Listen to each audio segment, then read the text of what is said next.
Mesdames, bonsoir, monsieur, bonsoir. Bienvenue à cette nouvelle édition de Le Grand Soir sur Info Télévision, la dernière édition de la semaine, en ce vendredi 27 décembre 2024. De plus en plus, les Camerounais évoquent les prochaines consultations électorales, notamment la présidentielle, qui devrait avoir lieu au mois d'octobre 2025.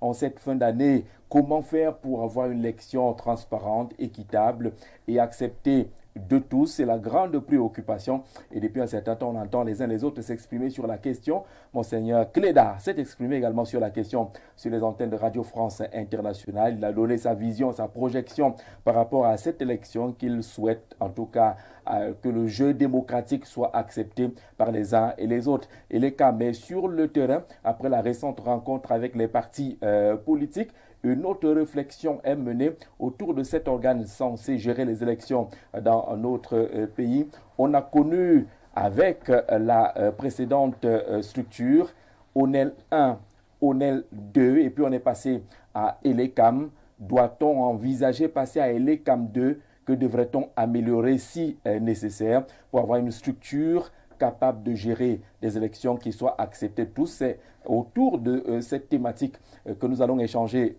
ce soir avec ceux de nos invités en studio, ceux des auditeurs de Capital FM qui nous écoutent en direct sur la bande 102.8 FM en ce moment et qui peuvent également envoyer leurs messages sur le numéro qui s'affiche au bas de l'écran, le 6 91 94 38 29, pour que les uns et les autres participent au jeu démocratique sur l'antenne démocratique d'Info TV et Le Grand Soir, qui est notre grande causerie. Permettez que nous accueillions, c'est la première fois qu'il est sur le plateau de Le Grand Soir, Hubert Etoundi. Je vais commencer par dire journaliste de renom, panafricaniste reconnu au niveau national comme international. C'est un grand plaisir, Hubert, de vous avoir sur ce plateau. Bonsoir et bienvenue.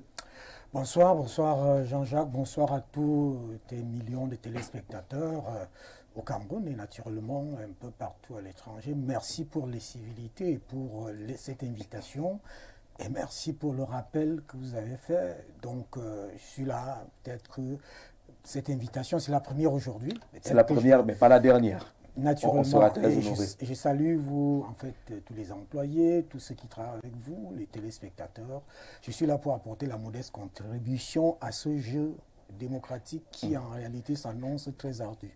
Les panafricanistes sont très à l'aise ces derniers temps. On voit comment ça bouge en Afrique, avec des courants nouveaux, des dirigeants nouveaux et des discours nouveaux.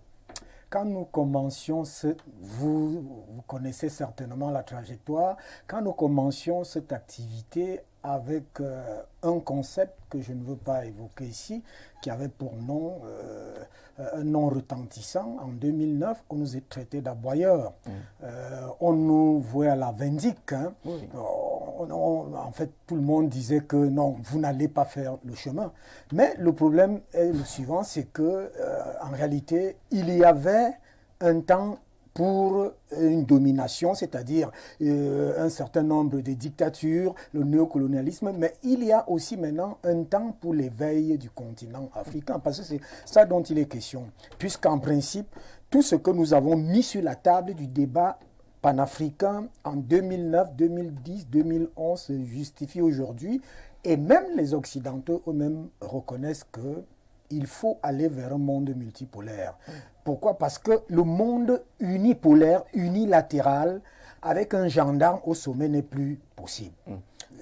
Et c'est pour ça que vous voyez donc ça boue en Afrique, parce que les peuples africains aujourd'hui veulent se saisir de leur mémoire historique, veulent se saisir de leur identité, veulent se saisir de leur culture et veulent entrer dans l'échiquier mondial avec leur identité, en jouissant de leurs biens, de leurs richesses, de leurs atouts et en étant reconnus, pas comme des moindres hommes, mais comme ceux-là en réalité qui peuvent parler fort sur la place du monde et se faire entendre.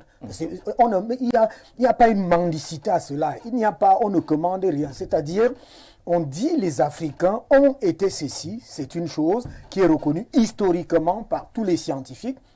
Le berceau de l'humanité, le berceau des civilisations, c'est en Afrique. Personne ne peut le contester. Aucun érudit dans le monde, aucun savant ne peut le contester. Nous ne sommes plus là. Le monde a évolué. On a vu la race hellène qui a pris la civilisation, qui est venue à un moment donné. Elle s'est établie. Elle a établi une hégémonie qu'on a appelée hégémonie occidentale.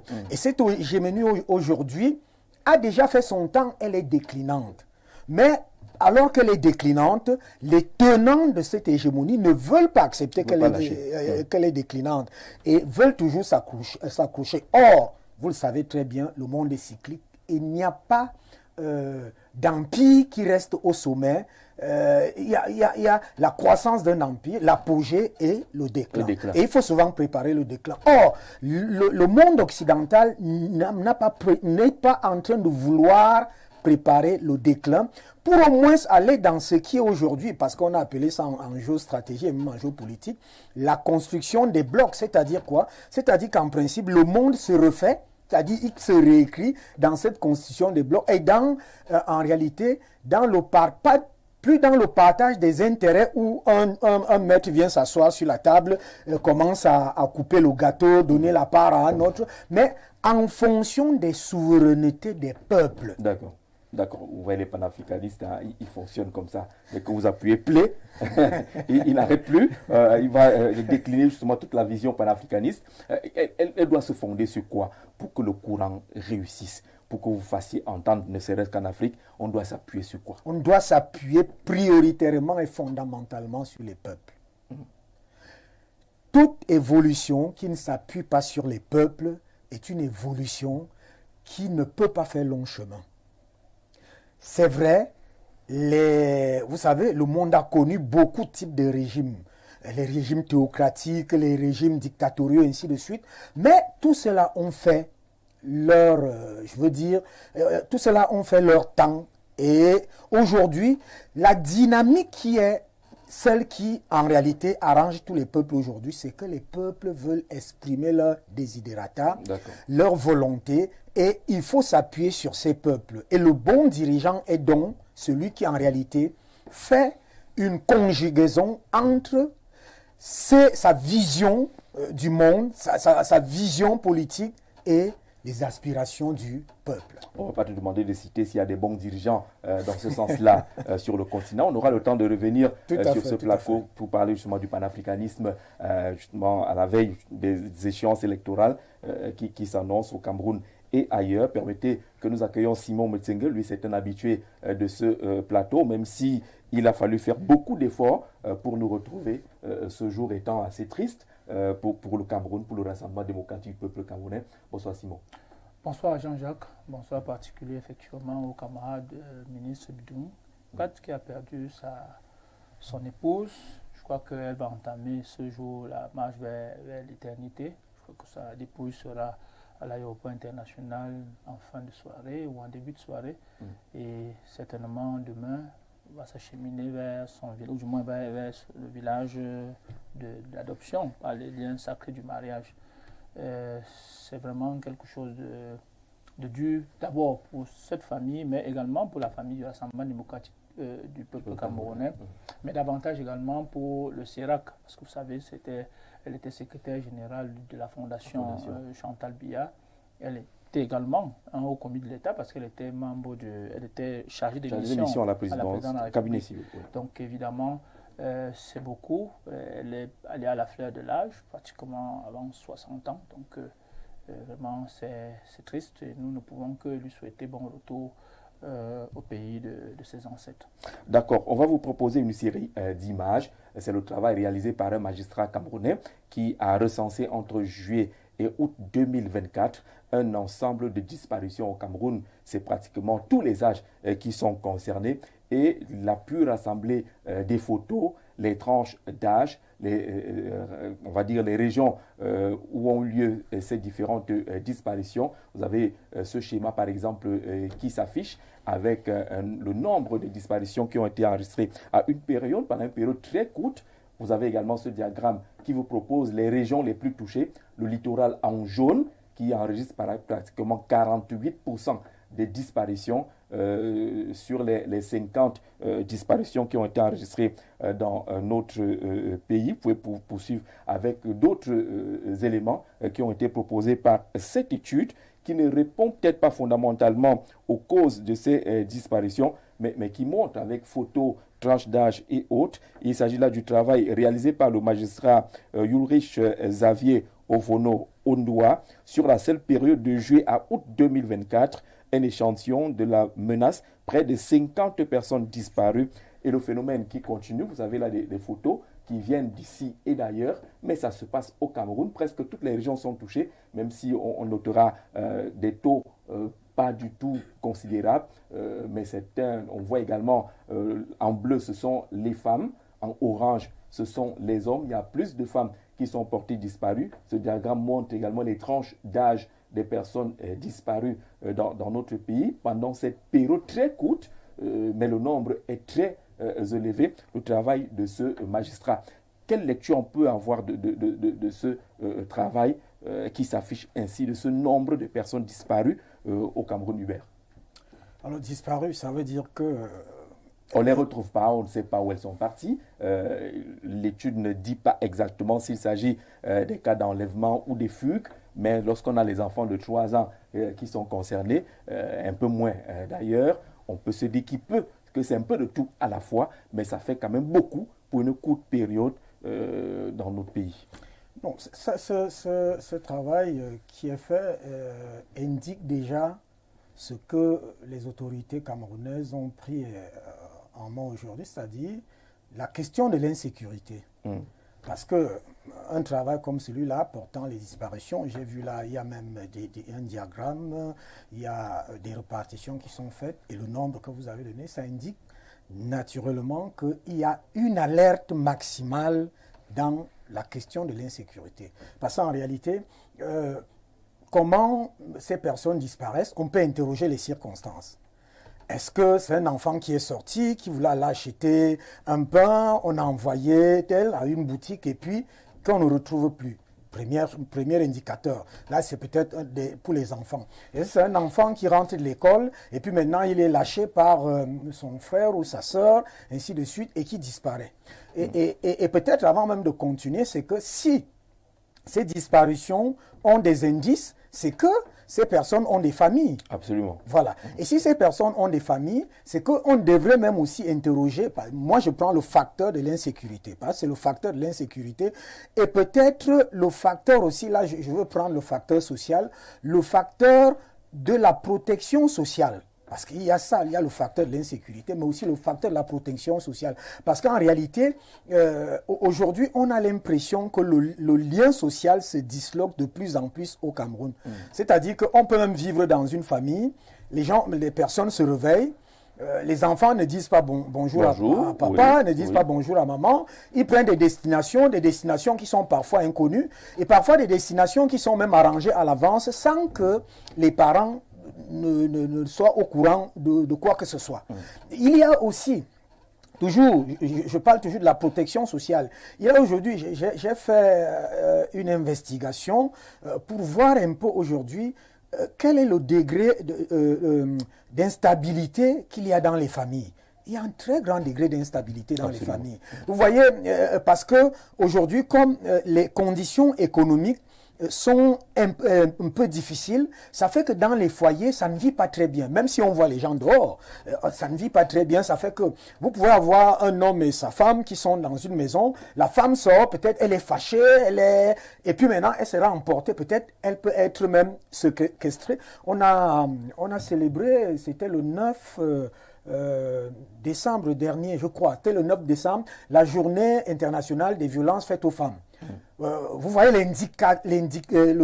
on a parlé de, je crois, de 37% des violences faites aux femmes. Vous voyez, ces disparitions-là peuvent aussi être dans ces violences, parce que quand on exerce une violence, par exemple, sur une personne, la personne veut trouver refuge. Quand elle veut trouver refuge, il arrive que peut-être elle tombe dans des mauvaises mains et hop, c'est parti. Donc ça, c'est au plan pratiquement familial. Mais maintenant, au plan peut-être civil et administratif, j'ai aussi l'impression que bon, on dit beaucoup de choses contre le ministre Paul Atangandi, mais c'est quand même, il apparaît comme, il est le président du Conseil national de sécurité, mais il apparaît comme secrétaire général. Secrétaire permanent, merci pour ça. Mais il apparaît comme un lanceur d'alerte par rapport à l'étude que vous venez de montrer là.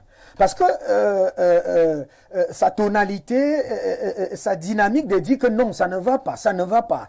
Il y a insécurité. Il faut qu'on lutte pour qu'il y ait cette sécurité. Voilà. Ces cas qui sont là, qui sont très nombreux au cours de cette période de pratique. Juillet à août 2024. Juillet à août 2024 sont des éléments. On est en période de vacances.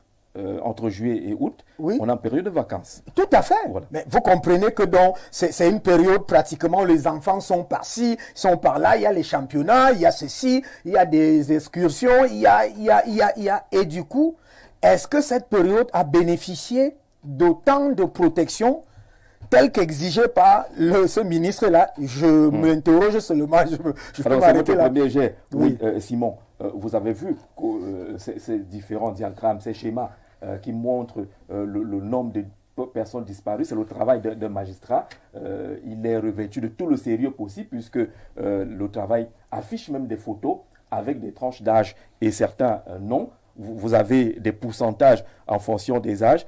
Ceux entre 0 et 3 ans, c'est 7% de ces personnes disparues entre 0 et 3 ans. Vous avez entre 0 et 4 ans, 4%. Les enfants de 6 ans, 2%. Les enfants de 8 ans, 4%. 10 ans, 2%. Ça va un peu plus loin. 12 ans, on est déjà à 9%. 13 ans, ainsi de suite. Tous ces pourcentages sont donnés. Qu'est-ce qui peut justifier toutes ces disparitions?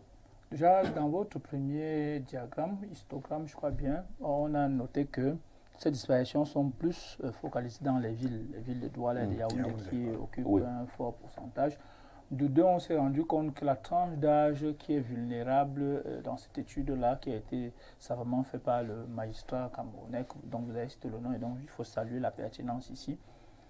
On a noté que c'était des adolescents. Donc on est dans la tranche d'âge de 17 ans à descendre. Voilà. Donc, et c'était pendant les vacances. Justement, pendant ces vacances, on note donc effectivement que pendant que les enfants sont dans les écoles, ils sont plus sécurisés que lorsqu'ils sont en absence de l'école. Deuxièmement, on note que dans ce travail fait, on note que c'est pendant les vacances. Donc, évidemment, il y a ce problème-là. Cela relève deux types de causes. Le premier type, c'est la débrouillardise. La plupart des parents aujourd'hui, quand les enfants sont en vacances, souhaitent permettre, ou du moins demandent aux enfants d'aller se débrouiller pour trouver des petits moyens, les occuper, ainsi de suite. Parfois, on voit même souvent des enfants dans les rues à Yaoundé, à Douala, avec des petits assiettes sur des enfants de 12 ans, justement cette tranche d'âge-là. Et la plupart du temps, il peut y avoir des personnes malveillantes qui peuvent les happer, qui peuvent faire ceci, ainsi de suite. Et parfois, ce n'est pas bien. Même chose pour les enfants de 17 à 18 ans qui sont parfois portés vers des excursions et tout ce qui va avec. D'autres même, ce sont les églises malveillantes. Parce qu'on en parle justement. Et la semaine dernière, je crois une semaine, j'étais ici, je parlais de cette histoire où je disais c'est la menace qui vient des églises non conventionnelles, c'est-à-dire que non encadrées par l'État, est une menace bien plus grave que celle qu'on imagine. Parce que c'est la manipulation, c'est-à-dire qu'on peut manipuler les consciences, et c'est justement à cet âge-là que les enfants cherchent à prendre des repères. Et donc lorsqu'on se retrouve donc avec des gens qui vous disent qu'ils sont des pasteurs, qui vous disent des choses ainsi de suite, ils peuvent amener vos enfants et aller les laisser n'importe où.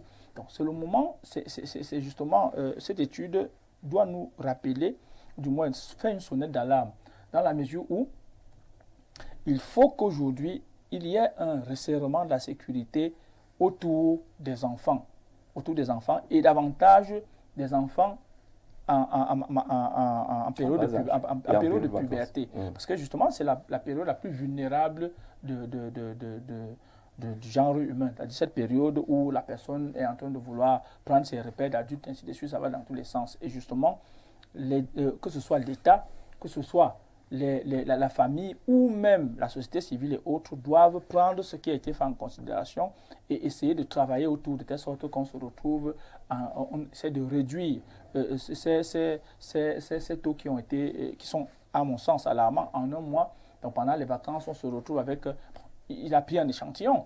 C'est-à-dire qu'on aurait pu élargir le spectre pour se rendre compte que la situation est inquiétante et qu'il faut sincèrement mettre tous les moyens en jeu et que tous les acteurs de la protection de l'enfance se mettent ensemble pour que, évidemment, ces enfants soient mieux protégés que pour le moment. Alors, sur la protection de l'enfant, mettre ensemble tous les acteurs, est-ce que ce n'est pas également là le résultat de ce que Hubert indiquait tantôt? Il y a une défissuration, on va dire quoi? Le tissu social n'est plus ce qu'il était par le passé, où l'enfant appartenait à tout le monde. On est un peu de chacun pour soi, où personne ne veille sur l'enfant du voisin, du cousin ou de la sœur. Non, le confrère Hubert a parlé bien avant dans son premier propos de globalisation. C'est que ça aussi sont les conséquences de la globalisation.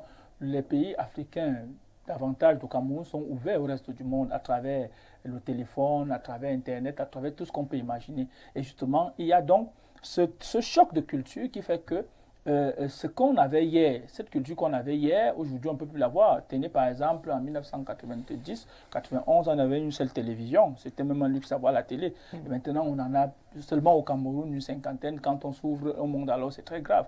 Et donc tout cela c'est un brassage, c'est un choc de culture et ça peut générer cela, c'est-à-dire que ça affecte l'entité fondamentale de la société. Vous allez vous rendre aujourd'hui compte que hier, vous parlez à votre femme, elle baissait la tête. Aujourd'hui, elle vous regarde et elle vous dit, bon, voilà. Donc, aujourd'hui, c'est un peu ça. Donc, et même chose pour le cas des enfants. D'ailleurs, on vous dit les droits de l'enfant, vous ne pouvez plus punir l'enfant comme ça, on interdit le fouet, ainsi de suite, ainsi de suite. Donc, ce qui fait que l'enfant naît avec un certain libertinage qui commence au niveau de la nouvelle famille et qui va s'étendre même dans la société. Et justement, c'est aussi le moment. Et évidemment, de revoir, c'est-à-dire que de revoir notre ouverture au monde. Est-ce que ça nous sied vraiment? Parce que sinon, parce que tout cela aujourd'hui, tout ce qui va avec cette mode-là, ainsi de suite, tout ce qu'on voit aujourd'hui, cet esprit qui frise maintenant le libertinage, les conséquences sont là. Je crois qu'il faut faire le point. Il faut faire le point avec les ministères sectoriels qui s'occupent de cela, notamment le ministère de la famille, la promotion de la femme et la promotion de la famille et de la femme. Ce sont des cas qui peuvent bien l'intéresser, de telle sorte qu'on se rende effectivement compte que est-ce que la configuration de la famille camerounaise aujourd'hui n'est pas à l'origine de ce qu'on commence à voir. On parle de disparition, on parle même de beaucoup de tares, de beaucoup d'orientations qui ne sied plus à nos us et coutumes. Je crois que le débat est là. Il faut effectivement le prendre au sérieux. D'accord. Comment est-ce qu'on peut imaginer la destination de tous ces enfants qui sont enlevés? Parce que pour la plupart, c'est des enfants. Est-ce que c'est des trafics divers? Est-ce que c'est des rites et autres éléments mystiques qu'on a souvent connus dans notre pays? Simon a parlé de la globalisation, mais je pense que en réalité, la globalisation n'est même pas nouvelle. C'est en principe la tendance occidentale qui tend à la rendre nouvelle. Parce que vous savez que le chantre même de la globalisation de manière scientifique, c'est M. Senghor. Parce que quand il parle du rendez-vous du donner et du recevoir, c'est en réalité l'espace planétaire globalisé qu'il a convoqué. Mais maintenant, en réalité, par rapport à ce que Simon a dit, c'est que c'est comme si au sud, dans nos pays, on doit faire des ouvertures, c'est-à-dire on doit ouvrir, on doit aller à volo, à la volonté de l'extérieur, c'est-à-dire qu'on doit extravertir tout, l'économie étant déjà, je vous fais suivre le regard, étant déjà extraverti, il faut aussi que même nos valeurs humaines, même nos valeurs culturelles, même nos valeurs ancestrales soient aussi extraverties. Donc à ce niveau-là, c'est là où les panafricanistes, je convoque cela maintenant, c'est là où les panafricanistes disent il y a un risque de disparition parce que si nous partons dans ce sens-là, nous allons certainement disparaître parce que nous allons nous noyer, en fait, nous allons nous diluer dans la culture des autres. Ce qui fait donc, et je reviens là à votre question en ce moment-là, il faut convoquer en réalité les règles de protection. Hein? Il faut, comme par exemple au niveau civil au Cameroun, il y a un système de protection. Hein? un système de protection civile qui fonctionne. Donc, au niveau social, par exemple, avec les enfants, et je ne savais pas qu'on va aborder ça, j'aurais amené, j'aurais feuilleté un peu ce reportage que j'ai reçu hier, une alerte au Cameroun où en réalité il y a une trentaine, une quarantaine de filles qui doivent être transportées au Liban. Oui, Bon, le lanceur d'alerte, en fait, l'information, je suis en train de recouper, hein, ça dit, mais c'est déjà quelque chose de fondé. Ça veut dire que... C'est un phénomène qui est connu. Voilà. Les jeunes filles de 17, 17 ans, voilà, qui vont vers le Liban. Qu'ils étaient 30 ou une quarantaine déjà rassemblés avec la destination pour le Liban et qu'il fallait tout faire pour stopper la personne qui, en réalité, ou le groupe de personnes qui les amènent. J'arrive donc en profondeur même avec ce que vous avez posé comme question. Il y a ce qu'on appelle dans l'industrie internationale le trafic. Oui. Vous n'ignorez pas l'affaire de l'âge de Zoué. L'âge de Zoué, c'était un trafic à ciel ouvert qu'on a voulu cacher sur le fait qu'on veut aider des enfants, des jeunes filles de cette tranche d'âge que nous avons là. Donc aujourd'hui, et d'ailleurs, je reviens pour peut-être sortir avec ça, je reviens parce que vous dites que est-ce que c'est un trafic ou alors c'est une vente? C'est une commercialisation, un trafic. Et moi, j'encourage aujourd'hui le ministre Atangandji. Pourquoi? Parce que les associations, je ne suis pas venu ici pour accuser les associations. Non, c'est une analyse qu'on fait. Il faut qu'on se comprenne. Les associations qui sont dites des associations étrangères ont ces réseaux-là, c'est-à-dire que fonctionnent avec des réseaux de trafic de drogue, de trafic de sexe, de trafic d'enfants. Et ça, c'est des choses qu'il faut contrôler. Cette étude, en réalité, devait être donnée aux services de sécurité, aux services, en réalité, de la protection du territoire, pour qu'on essaie de voir les pistes, en réalité, de sortie possibles et les acteurs qui ont pratiquement fait disparaître ou alors déporter ces jeunes-là. Alors, pour accueillir justement le président Dieudonné Somba à Temengue qui nous retrouve, président national du PDCC, on entrera dans les détails tout à l'heure. Vous arrivez au moment où la rédaction va afficher encore cette étude qui est réalisée par le magistrat Ulrich Xavier Ovono Ondua sur la seule période de juillet à août 2024 qui signale une cinquantaine de jeunes Camerounais portés disparus. On voit ce diagramme qui affiche le nombre de femmes plus élevé que les hommes. On a pratiquement toutes les tranches d'âge, les 3 ans, les 4 ans, les 6 ans, les 7 ans, les 8 ans, un peu plus. On a également des photos de ces jeunes ces enfants qui sont portés disparus. Un travail de fond qui est réalisé dans une courte période de juillet à août 2024 pour dire qu'il y a un problème. Lorsque vous regardez cela, Monsieur le Président, quel est votre commentaire, votre regard? C'est très choquant. Déjà, merci pour l'invitation. Et je m'excuse pour le retard. J'ai eu quelques difficultés mécaniques, mais bon, je pense que le temps restant... L'essentiel, vous êtes là. Oui, nous sommes là. Bon, l'image est très choquante. Hein, c'est très choquant, mais je pense que ça doit davantage interpeller nos dirigeants. Et nous pensons que ce phénomène, c'est vrai, est dû au fait que les gens pensent trouver le meilleur ailleurs.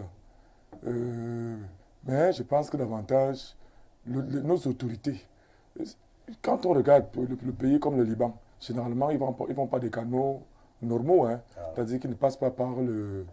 ils ne bosent pas, ils ne prennent pas la mer ou le désert. Le désert ou la mer. Ça voudrait dire qu'il faudrait que nos autorités compétentes en la matière puissent davantage... D'accord, mais là, lorsqu'on regarde les enfants de 3 ans, 4 ans, est-ce qu'il ne faut pas redouter un trafic qui est en train de s'installer au Cameroun? Bon, trafic, est-ce qu'on va dire que les enfants de 3 ans, 4 ans qui se retrouvent... Il y a la vente des bébés, par exemple. Dans ce trafic-là, ce sont les enfants qu'on nous vole, donc on apprend régulièrement ici qu'on vole. Est-ce que ce ne sont pas les parents eux-mêmes qui font ce commerce-là? Et il y a quand même une crise, hein. C'est une réalité, il y a une crise de civilité comme au pays.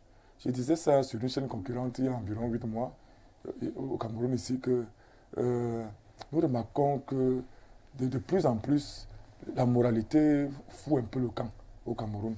Et ça fout le camp certainement parce que des mesures drastiques ne sont pas prises.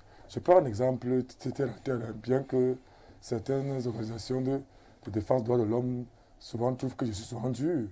Quand on apprend qu'un monsieur a éventré ou égorgé un autre être humain comme lui, et qu'on l'arrête, on dit après qu'il va faire 10 ans, 15 ans, 30 ans. Il y a quand même des crimes, je veux dire des infractions. Quand on t'arrête et compte que tu as fait ça, vraiment, on doit t'abattre. On doit être dur. On doit être dur. Dans l'application de la loi. Sommairement. Dans l'application de la loi. Oui, la loi a tout prévu. Oui, mais peut-être que c'est vos mots qu'on n'accepte pas, mais la loi a tout prévu jusqu'à la peine de mort, qui est encore en vigueur au Cameroun. Exercer effectivement cette peine de mort. Parce que quand ils se retrouvent à la prison, dans nos prisons, avec... à nos frais, avec des prisonniers lambda, ça fait que quelqu'un peut se dire qu'il peut commettre ce genre de crime et vivre... Alors, les statistiques disent quand même, en tout cas les informations disent que le Cameroun est un pays de transit, même des trafics d'êtres humains, on est ouvert à la mer, ainsi de suite. Est-ce qu'il ne faudrait pas appeler à plus de vigilance avec ce qui se passe? Est-ce qu'il faudrait plus inscrire cette affaire? Parce que lorsque vous regardez les médias et quand vous parlez d'un enfant disparu, on inscrit souvent ça dans les faits divers. Et parfois, ça peut faire rire dès qu'on l'inscrit dans la rubrique des faits divers, mais les faits sont beaucoup plus graves que ça. En fait, il y a la culture de la sécurité qu'il faut davantage promouvoir au Cameroun. Parce que certaines personnes croient que la sécurité incombe seulement à l'autorité administrative. Non, la sécurité incombe à tout le monde. C'est-à-dire que toute personne vivant au Cameroun doit s'intéresser, doit aider davantage à construire une meilleure sécurité des biens et des personnes. C'est pour cela que justement, je n'aime pas ce discours qui est tenu par les uns et les autres, qui tiennent toujours compte, qui veut toujours mettre l'autorité devant tout. Oui, on va nous dire, oui, c'est l'État qui doit faire ça. Mais il faut noter qu'à la base de tout État, il y a un peuple. Il y a chaque entité, on dit que l'entité fondamentale d'une société, c'est une famille. Donc il faut construire cette idée de sécurité autour. Moi, je vois par exemple dans des quartiers, vous voyez quelqu'un qui pose des actes malveillants et on n'a pas envie d'aller dénoncer. On se dit, ah, c'est son problème. C'est pas bien. Vous voyez quelqu'un dans une société qui arrache le sac d'une femme, ainsi de suite. On dit non, c'est son problème, ainsi de suite. Parce que justement, on ne sait pas que la sécurité des uns des autres incombe à chacun d'entre nous. Et c'est parce que ça incombe à chacun d'entre nous que nous avons le devoir de dénoncer. Et ce n'est qu'en dénonçant que ces éléments peuvent intéresser, doivent intéresser les opérationnels de la sécurité qui sont la gendarmerie et la police. Il faut donc que, à partir de cette enquête qui est faite, que nous renforcions tous la sécurité autour. Sécurité veut dire que nous devons dénoncer tout. Dans certains pays, dès qu'on vous voit, même si on se rend compte que vous n'êtes pas du quartier, on essaie de dénoncer qu'il y a quelqu'un qui vit là, qui n'est pas du quartier. Mais parfois, on voit quelqu'un qu'on ne voit jamais, rôder là tout autour, on ne dit rien. Parfois, il joue avec les enfants, parfois, ainsi de suite, ainsi de suite. Donc, je crois que ces enquêtes qui sont faites là et qui sont relayées par des médias sérieux comme Info TV, doivent permettre aux uns aux autres de renforcer chacun à son niveau la sécurité autour de sa communauté et son environnement. Ce n'est que comme ça que les forces de sécurité vont travailler en toute aisance et vont mieux porter ce problème ou du moins vont mieux solutionner le problème. Donc ce travail du magistrat Ovono montre que le danger rôde au quotidien.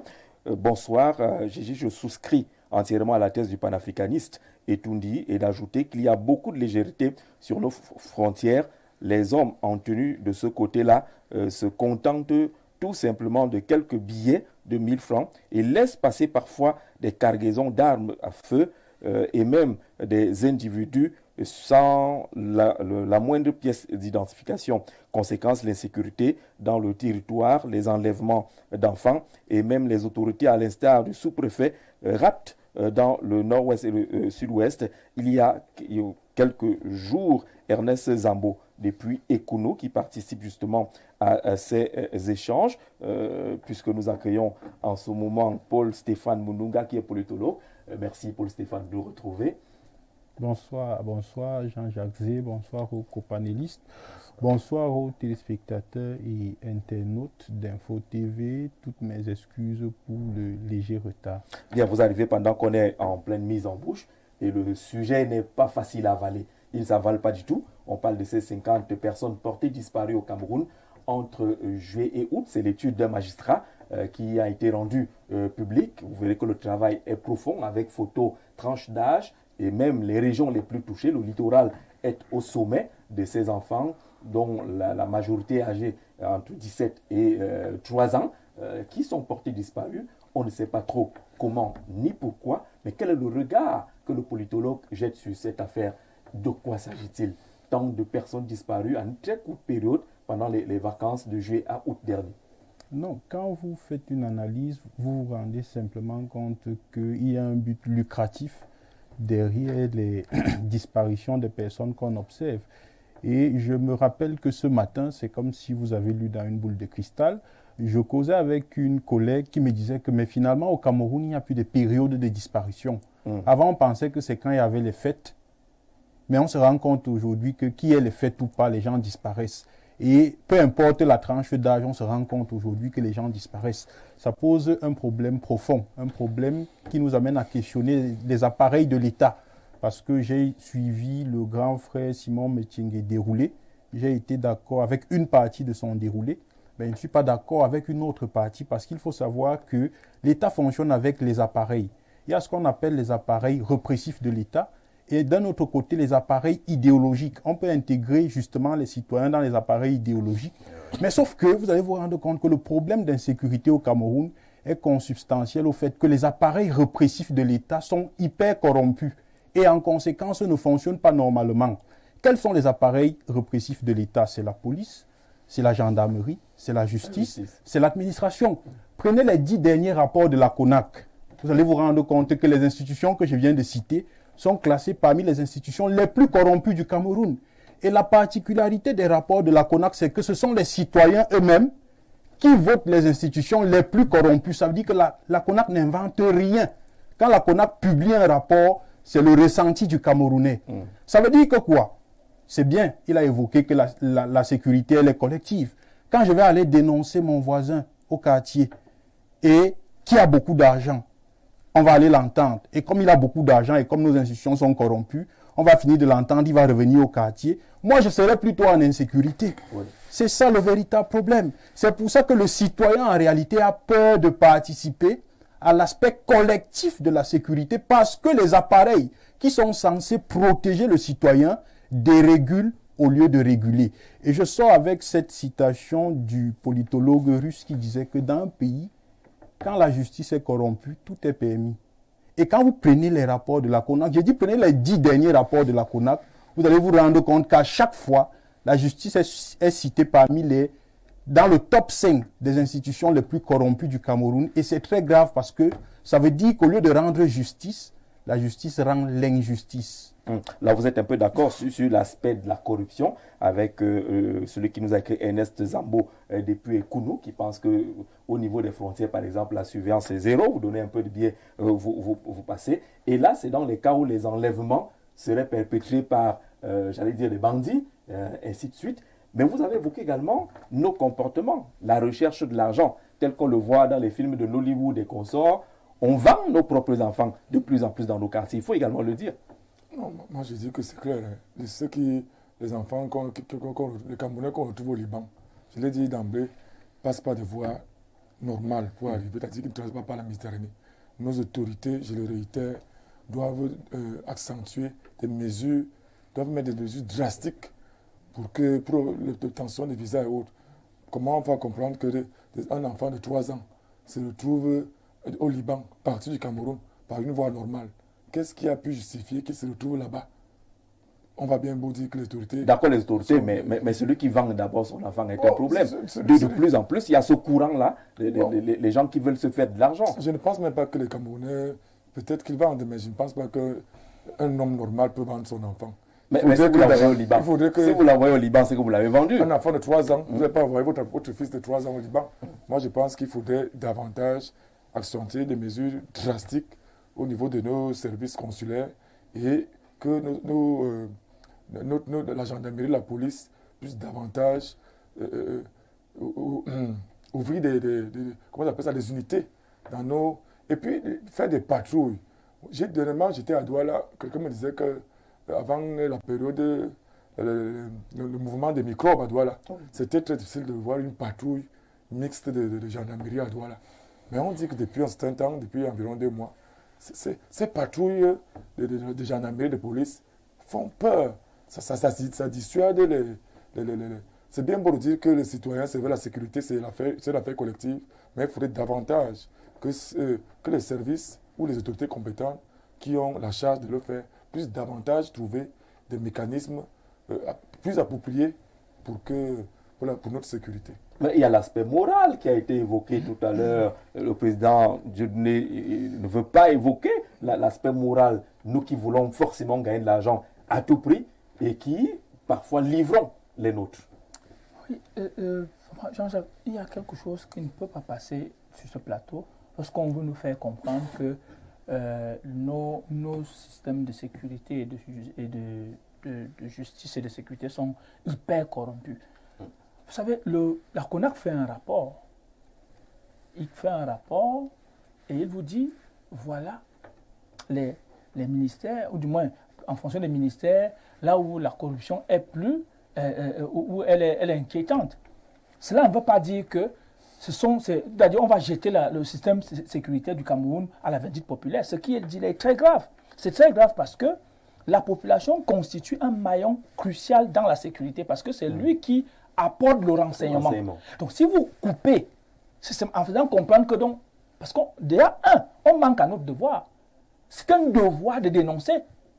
Sinon, c'est-à-dire que j'entends souvent les juristes parler de non-assistance à personne en danger. C'est-à-dire que vous voyez quelqu'un qui est en danger, vous dites que non, on va pas aller dénoncer. Sauf que dénoncer vous met plutôt en danger. Non. Lorsque vous conduisez quelqu'un à la brigade, c'est ce qu'on dit dans les quartiers. La personne arrive même à la maison avant vous. C'est ce qu'on dit dans les quartiers. Et c'est justement ces expressions populaires-là qui rendent la situation que nous dénonçons aujourd'hui, c'est-à-dire que nous sommes aussi responsables de ce qui se passe là. On dit on laisse.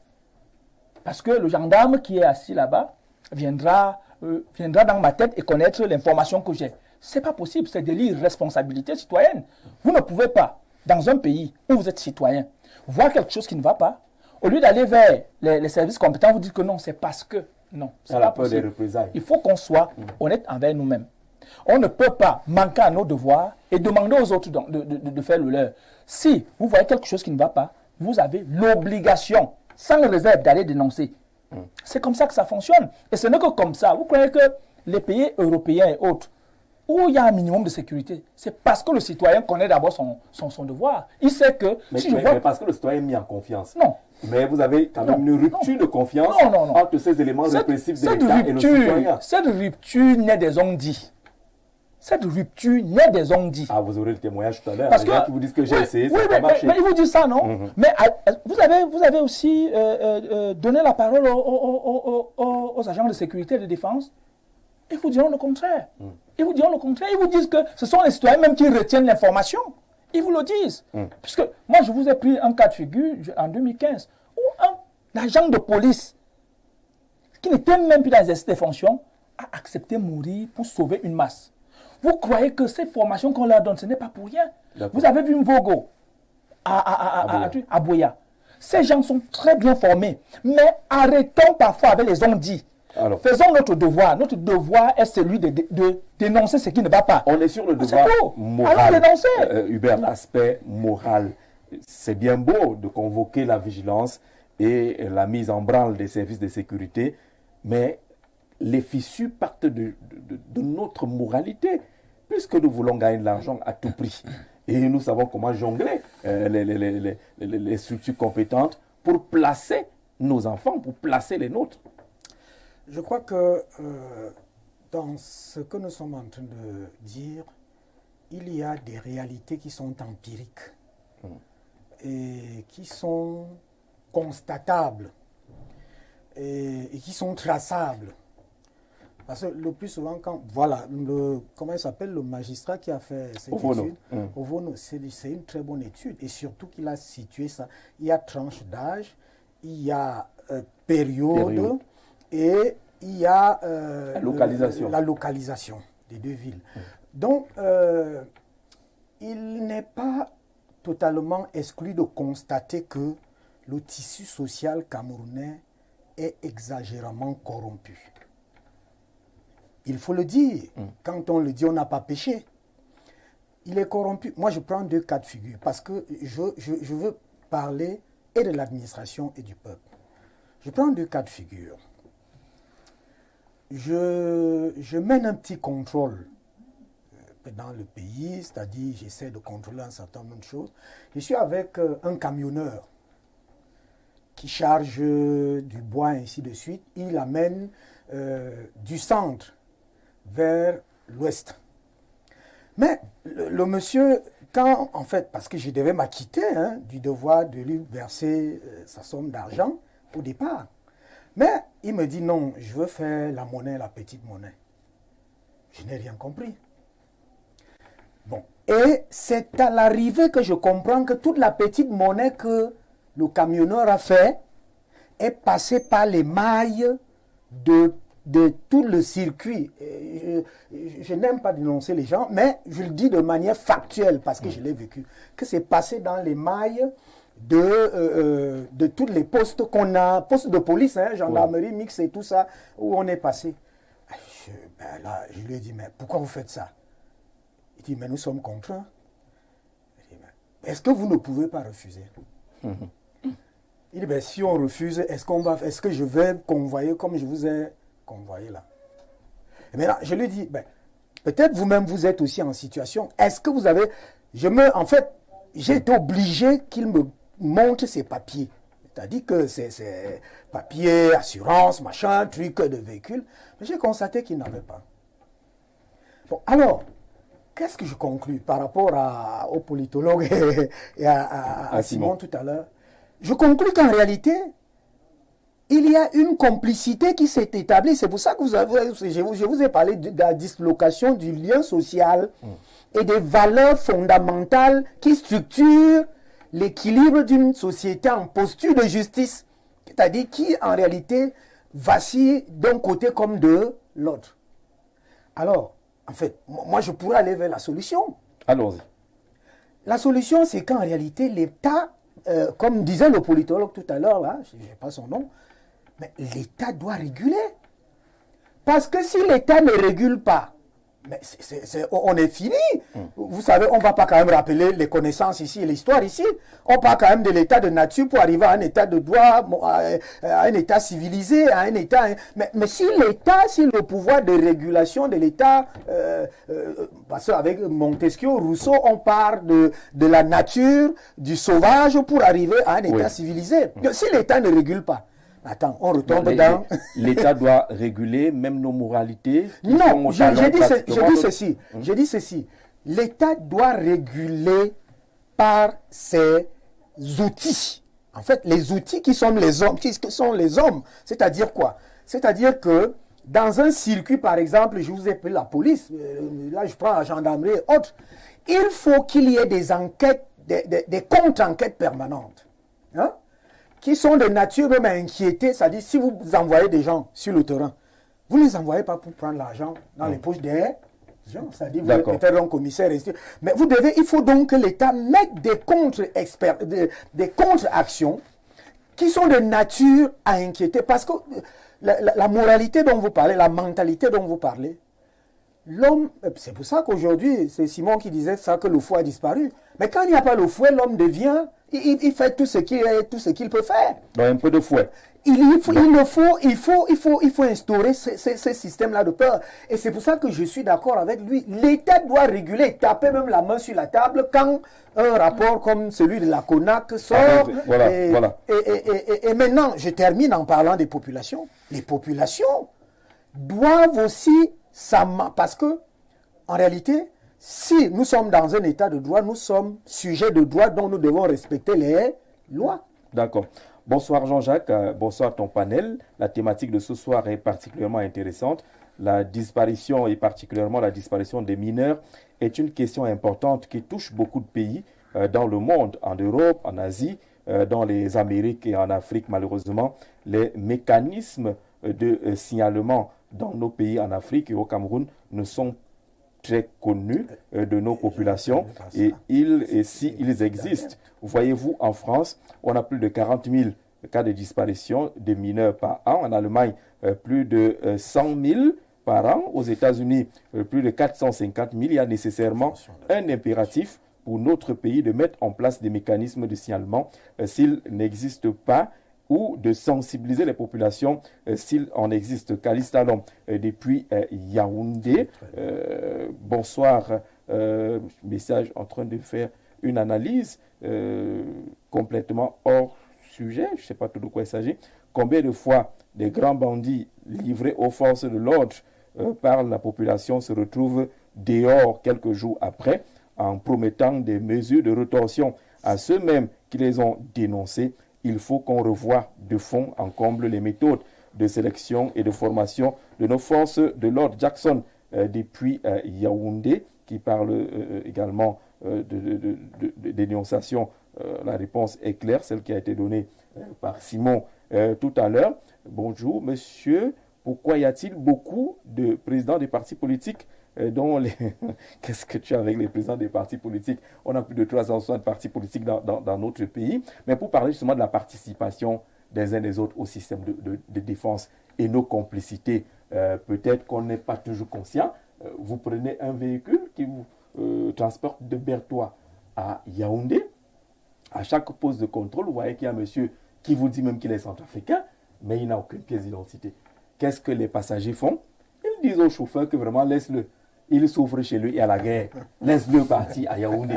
Et nous nous mettons à soutenir un monsieur qui n'a pas été identifié du tout jusqu'à Yaoundé. Personne ne sait s'il est effectivement ce qu'il dit et ce qu'il vient faire à Yaoundé. Mais nous laissons faire. On dit vraiment, on prend 1000 francs, laisse-le passer s'il est malheureux, et ainsi de suite. On a quand même des responsabilités qu'on ne joue pas à fond, nous les populations. J'ai envie de dire que accuser les populations, ce n'est pas être très sérieux quand on va dans le contrat social. Parce qu'en réalité... Mais les dédouaner également, totalement. Je ne suis pas en train de les dédouaner. Je vais vous montrer à quel niveau l'État est responsable. Pourquoi je dis que c'est l'État? Parce que quand je parle de l'État ici, c'est l'État au sens restrictif, au sens de Max Weber, c'est-à-dire le gouvernement. Oui. L'État est responsable ici, pourquoi? Parce que quand on va dans le contrat social, on lui délègue notre pouvoir pour qu'il régule notre société. Et il régule au travers des instruments. Ça veut dire que le policier qui doit faire son travail n'est pas là pour écouter la population. Si tu n'as pas de CNI, tu descends. Et on applique la réglementation en vigueur. Ce n'est pas le citoyen lambda qui n'est pas dépositaire d'un pouvoir qui doit venir faire le travail de celui qui a le pouvoir. Je suis désolé. C'est pour ça qu'on sort de l'état de nature, parce qu'à l'état de nature, chacun veut faire ce qu'il veut. On va donc dans le contrat social pour qu'on ait une norme qui régule notre société et que chacun se plie à cette norme, que ça vous plaise ou pas. C'est pour ça qu'on dit que la loi, elle est générale et impersonnelle. Donc, il faudrait que les institutions, justement, qui doivent réguler, continuent de réguler, parce que dans un état où on ne régule pas, justement, on tombe dans l'anarchie. Et je vais sortir en disant que ce n'est pas la qualité de la formation des forces de défense ou de l'administration qui est mise ici en cause. Parce que le problème est plus profond. Quand on rentre dans les questions de corruption, on va questionner même le pouvoir d'achat de ceux qui sont censés incarner cette administration. On va questionner même le niveau de vie. Ça veut dire que ce n'est pas un problème de formation, mais un problème peut-être de relèvement du niveau de vie. Parce qu'il y a un philosophe qui disait « Un minimum de bien-être matériel est nécessaire pour la pratique de la vertu. » Vous voulez dire que le policier qui aujourd'hui est au cœur de la corruption, peut-être parce qu'il ne touche pas un salaire conséquent. Je vais vous prendre un exemple. Un policier qui gagne 120 000 francs à la fin du mois et qui est dans les cotisations de 100 000 francs, il prend les 100 000 pour cotiser à la fin du mois. Si ce n'est pas la corruption, parce que son salaire ne peut pas lui permettre d'avoir une cotisation de 100 000. Il y a plusieurs études qui ont été menées avec des faits qui démontrent qu'en réalité, la corruption au Cameroun est un mécanisme de régulation qui permet justement à l'État de continuer à fonctionner et d'éviter les meutes sociales. Pourquoi? Parce que l'État est incapable, dans l'approche fonctionnaliste, l'État laisse faire pour éviter des tensions sociales. Justement, la corruption devient donc ce mécanisme qui permet d'éviter les tensions sociales. L'État a besoin de la corruption. La corruption est utile au système actuel parce que la corruption permet justement d'endiguer les questions sociales. Parce que imaginez-vous quelqu'un qui avait en 92 300 000 francs et un matin il se retrouve avec 100 000 francs, mais il doit continuer à vivre. Qu'est-ce qu'il faut faire? Il faut laisser la petite corruption lui permettre de retrouver les 200 000 francs qu'on a coupés dans son salaire. Mais sauf qu'à la fin, c'est le pauvre qui paye le prix. Et vous avez évoqué un aspect qui est très important, parce que tout ça retrouve la pauvreté. Le parent aujourd'hui qui est capable de donner son enfant pour qu'il aille à Dubaï, c'est la pauvreté. C'est la pauvreté. Ça, on n'évoque pas ça. Parce que la pauvreté, parce qu'il y a deux types de pauvreté. Il y a la pauvreté subjective et il y a la pauvreté objective. Et j'ai envie de vous dire que la pauvreté objective, c'est-à-dire la pauvreté du matériel, peut vous rendre même spirituellement pauvre. Parce que quand vous avez faim, parfois, vous perdez même vos valeurs. C'est pour ça qu'on peut se retrouver justement avec des gens qui deviennent des complices de kidnapping. On peut se retrouver même avec des parents et des cousins qui deviennent des complices de kidnapping. Pourquoi? Parce que la pauvreté matérielle a entamé son moral et il est devenu spirituellement pauvre. La pauvreté matérielle et la corruption. Simon voulait réagir là-dessus. Oui, j'ai suivi Stéphane parler de contrat social. Dans le contrat social, qui vous dit que le citoyen n'est pas un membre de ce contrat? Dans ce contrat, il y a des droits et des devoirs. Quel est le devoir du citoyen dans la sécurité d'un État? Il a bien un devoir. Son devoir, c'est de collecter des informations susceptibles de nuire à la sécurité et de les remettre à qui de droit. Vous lui dites aujourd'hui, ne faites rien. C'est pas ça que j'ai dit. Et vous lui dites que... Les Camerounais collectent les informations et donnent. Non, vous dites, pas ça. Ne déformez pas mes propos. Non, c'est que vous dites en fait, vous dites ici que le citoyen n'a rien à faire là-dedans. Vous dites que tout c'est l'État et l'État restrictif, c'est-à-dire le gouvernement. Nous vous disons donc ceci. L'autorité politique, que nous appelons gouvernement, est un maillon de la chaîne sécuritaire. Le premier, et ce pays même a souscrit à la sécurité populaire. Ça veut dire que le peuple est le premier levier de sécurité. On parle même de concept armée-nation. Ça veut dire quoi? Le renseignement se construit avec le citoyen. Nous ne pouvons pas penser être dédouaner le citoyen, lui qui est le premier maillon sécuritaire, et demander aux policiers de faire tout. C'est pas possible. Ce n'est pas possible du tout. Parce que le premier levier de sécurité commence par le renseignement. Et il est collecté au niveau du citoyen. Le citoyen a le devoir. C'est un devoir. Ce n'est pas facultatif. C'est un devoir de donner l'information qui permet de sécuriser les biens et des personnes. Si on a posé la question sur l'attitude du citoyen aujourd'hui qui semble avoir perdu tout élément de confiance avec je vais vous dire. Et justement, cela naît de ces discours complaisants. Est-ce que c'est les discours ou c'est les faits réels? Vous avez quelqu'un qui vous écrit et dit bonsoir le plateau, il se peut que le panéliste en Gandoura, il s'agit de vous, ne vive pas au Cameroun, qu'il quitte un de ces quartiers chics, qu'il aille à Makéa, il voit comment on agresse quelqu'un et qu'il dénonce. La suite, il fera revenir sur terre.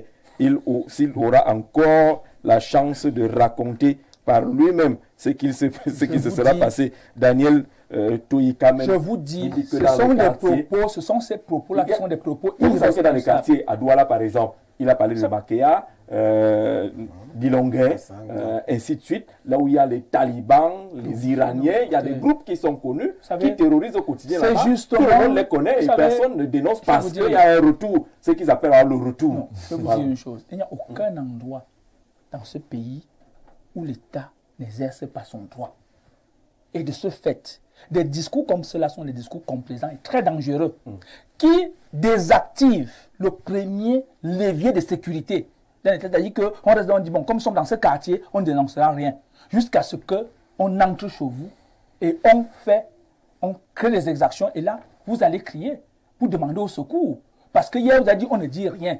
Il y a un adage du Sahel qui dit... Non, ils disent qu'on ne dit rien. Non, écoutez, ils ont peur de dire. Ils ont peur parce que, ce que je voulais dire, c'est qu'il y a un discours irresponsable et très dangereux visant à discréditer les instruments de répression sécurité, sécurité de répression. C'est ça dont il est question. Mais à qui la faute? Non. Si on arrive à ce niveau-là. Mais vous posez si on arrive à ce niveau de perte de confiance, à qui la faute? Non, la faute est partagée. Parce que le citoyen ne sait pas que c'est un devoir. Au Cameroun, on vous dit que le citoyen a tous les droits. La preuve, c'est parce qu'il est pauvre, il peut aller voler. C'est parce qu'il est ceci, il peut aller voler. On instrumentalise la pauvreté. Bon Dieu, il n'y a pas que la pauvreté au Cameroun. La pauvreté est partout dans le monde entier. Il me semble même qu'aux États-Unis, on mange dans la soupe populaire. Alors, bon Dieu, on est dans la logique. Chaque fois, c'est parce qu'on est pauvre qu'on fait ceci. On veut justifier l'injustifiable. Nous disons ceci. Tout citoyen a le devoir. C'est un devoir. Si vous ne le faites pas, on doit vous arrêter. D'accord. En La réalité, question même, de reconstruire la confiance entre le Et citoyen il faut que ce et les soit, organes et il répressifs faut que ce soit, de l'État. il faut que ce soit contraignant. Parce qu'on a cru a dit que dénoncer, c'est devenu facultatif. Non, il faut que ce soit contraignant. Vous ne le faites pas. On s'est rendu compte que vous n'avez pas dénoncé. Et bien là, on vous punit. Président Jules Somba Temungue, sur cette question de reconstruire la confiance entre les populations et les forces et les éléments de répression de l'État. Donc, moi, j'ai quand même un peu l'impression que mon copanaliste, là, je ne sais pas s'il vit au Cameroun. Hein. Moi, je vis au Cameroun. C'est ce que vous dites toujours. Je vois tous les jours. C'est ce que vous dites toujours. Je vais vous prendre deux On exemples. partage sur une. Vous voulez vous dédouaner de vos responsabilités. Je vais vous prendre deux exemples. Oui. Moi, je suis président d'un parti politique qui a fait des dénonciations au TCS et à la CONAC. Depuis près de 2 ans, on ne sait pas comment cette poussée, et si ça évolue même. Et presque tous les 6 mois, en tant que président, j'essaie toujours de réactiver soit le TCS, soit la CONAC. Bon, moi, peut-être parce que j'ai un niveau de compréhension peut-être un peu élevé, je pourrais me dire que pourquoi encore faire des dénonciations à la CONAC ou au TCS. Ça décourage quand même. Et surtout que, pour le cas, la mairie Yaoundé 5, où je fais ces dénonciations régulièrement, on vous nargue même. Yaoundé 5, le maire de Yaoundé 5, vous nargue. Ces gens vous narguent. Ils vous montrent que bon, vous avez fait des dénonciations, nous sommes protégés, et puis on s'en fout. Et ça c'est quand même quelque chose. Bon, maintenant, nos forces, nos FMO, hein, comme on aime bien les appeler, c'est vrai, ils battent un énorme travail. Nous n'avons qu'à voir. Il suffit que la police, en fait, que les éléments de la police, on ne les voit pas une matinée ou bien une journée dans nos carrefours à Yaoundé. Comment la ville est bloquée. Ça veut dire qu'ils travaillent et il y a certains qui font du bon travail. Nous avons des membres dans nos familles respectives, qui soient soit des gendarmes, soit des policiers, qui travaillent très bien. Mais on doit quand même reconnaître, quand on vous dit que les gens arrivent au Liban, dans des pays que le magistrat, c'est quand c'est un magistrat quand même qui fait une étude comme celle-là, ce n'est pas un citoyen lambda comme moi. Ça veut dire qu'il a quand même, il s'est quand même assis sur certaines bases scientifiques palpables. Et donc, on ne peut pas dire qu'il a fait ça à la volée. Alors, bonsoir. Parce que les gens se retrouvent, traversent la Centrafrique pour arriver au Cameroun, et qu'il n'y ait pas un contrôle systématique. C'est vrai, un pays frère, voisin peut avoir des difficultés, comme a souvent été le cas de la Centrafrique. Mais quand même, quand ils arrivent ici, il faudrait quand même que nos services de sécurité compétents. Surtout qu'il n'est pas dans un camp de réfugiés. Voilà. Il est en train d'aller à Yaoundé. Dire que c'est le citoyen qui doit vraiment laisser il souffre chez lui. Et puis, on est surpris du taux d'insécurité actuellement à Bertois. Le taux d'agression est très élevé. Si vous suivez l'actualité de ce côté-là, il faut vraiment que les forces de l'ordre se mettent en branle. Il y a déjà des résultats, puisque c'est chaque jour qu'il y a un groupe, des gangs qui sont arrêtés et démantelés du côté de Bertois. Bonsoir à vous, Jean-Jacques. Je suis d'accord avec le politologue. Moi, personnellement, j'ai été accusé dans un poste de police, lequel mon plaignant n'avait pas de CNI. François depuis Balmayo, c'est le plaignant. Le plaignant, nous n'avons pas de CNI. Mais le gars, c'est tu dois pas se plaindre. En difficulté de ce côté-là. Quand tu n'as pas de CNI, même tu mets en difficulté quand tu as la CNI. Non, en fait, ça nous fait rire, mais la complexité et la profondeur du problème exigent en réalité qu'il y ait aussi des réflexions vraiment profondes. Et moi, en fait, la posture n'est pas d'accuser tel camp et tel camp. La posture, c'est de soulever, de faire un état de lieu, par exemple. Et cet état de lieu, on est parti avec cette étude faite par le magistrat. Je crois d'ailleurs que cette étude doit déjà interpeller les procureurs de la République. C'est une matière de justice. Nous sommes dans un état. Est-ce que ce magistrat-là a été approché par les... Il est même dans le corps. Mais maintenant, des indicateurs comme ceux-ci doivent interpeller directement des procureurs de la République, que ce soit de Yaoundé ou de Douala. Hein? Parce que ce n'est pas... Ça c'est comme on dit, quand il y a infraction, là on constate qu'il y a infraction. on constate qu'il y a un problème de justice qui se pose. Donc, ces procureurs-là devraient déjà se saisir par eux-mêmes. Et c'est dans ce sens qu'on dit, en fait, c'est dans ce sens que moi j'ai dit la régulation de l'État. C'est qu'en réalité, Simon peut-être va souffrir de cela, c'est que quand la loi, l'application, voilà, quand l'application stricte et même parfois sévère de la loi n'est pas là, c'est le désordre qui s'installe. C'est-à-dire que quand il n'y a pas cette conscience-là, c'est le désordre qui s'installe. Que ce soit au niveau des instruments ou des mécanismes mis par l'État en place, que ce soit au niveau des populations. Je suis très rapidement. Il y a au moins 20 ans ou 15 ans aujourd'hui, à Douala, il y a eu... Nous y étions. Il y a eu un système de justice populaire, mais on brûlait les gens. Je me souviens, j'étais scandalisé parce qu'on a brûlé Carrefour Tif à Douala. Au moins 3 personnes. Ça, Jean-Jacques le connaît très bien. On a fait une descente à Bilonga avec celui qui est gouverneur dans le sud-ouest aujourd'hui, Bena Okalia Bilay, qui était préfet. C'est pourquoi? Parce que les populations se sont retrouvées à un moment que on les agresse. C'est même l'agresseur qui vient encore les agresser pendant qu'on l'a amené au commissariat, pendant qu'on l'a enfermé. Il sort même de la prison, il sort de Nobel, il vient encore agresser. Mais les gens ont dit, mieux vaut installer la justice populaire. Malheureusement. Donc c'est un peu ça. C'est dans ce cadre que nous parlons, en fait, que moi je parle là, nécessaire régulation de l'État de manière conjuguée donc avec la population. Pour faire osmose dans ce concept armée-nation. C'est-à-dire qu'à ce moment-là, il y aura confiance réciproque de part et d'autre et les gens vont aller dans la direction de l'autocontrôle en principe. D'accord, on va sortir justement de ce thème de mise en bouche qui est d'ailleurs pertinent au regard de vos nombreuses réactions. On s'est inspiré de l'étude rendue publique d'un magistrat qui montre qu'entre juillet et août 2024, une cinquantaine de Camerounais portés disparus, des enfants de 3, 4, 5, 6, 8 ans, 12 ans, jusqu'à 17 ans pratiquement, constituent le gros lot de ces personnes portées disparues. Que se passe-t-il? Que faut-il faire? Je pense que les uns et les autres ont parlé de la dénonciation qui est fondamentale.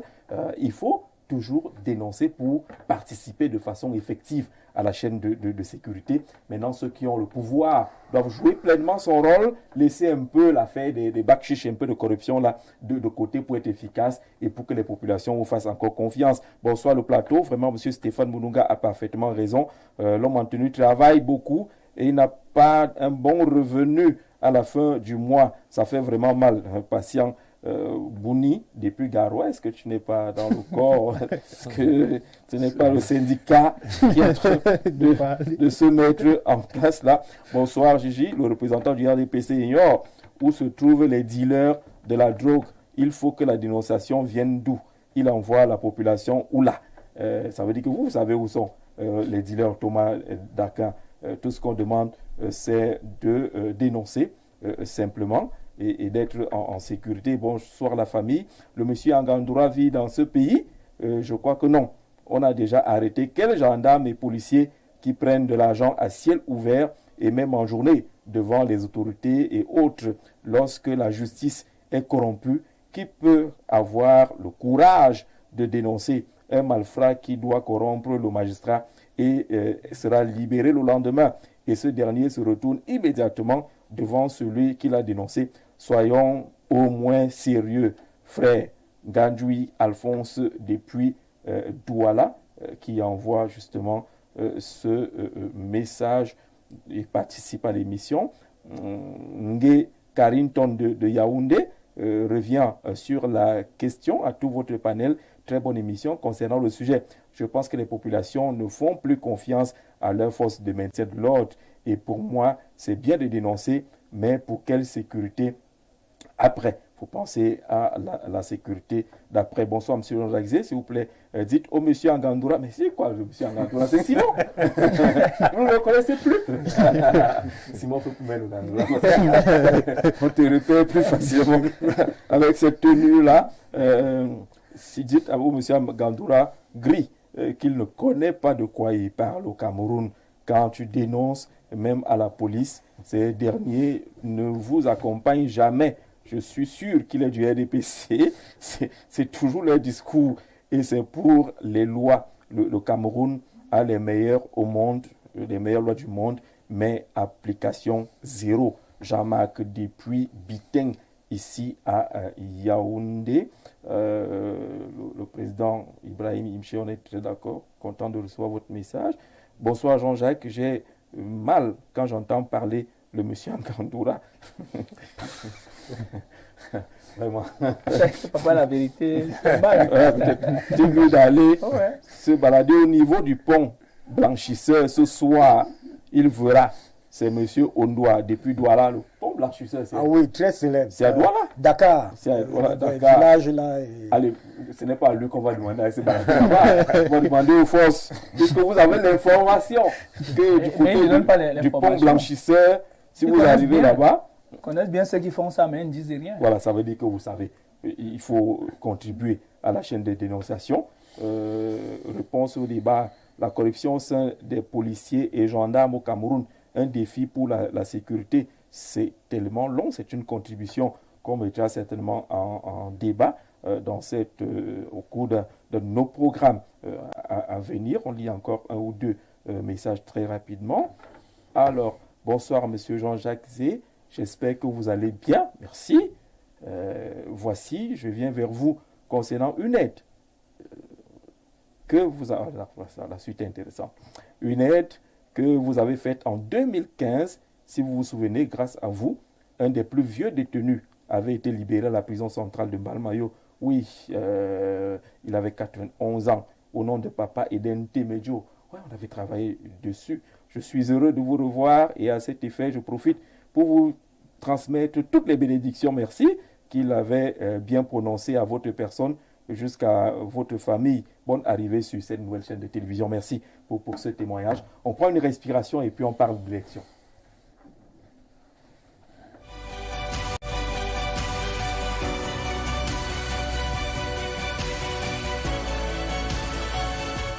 Là, ne soyez pas jaloux.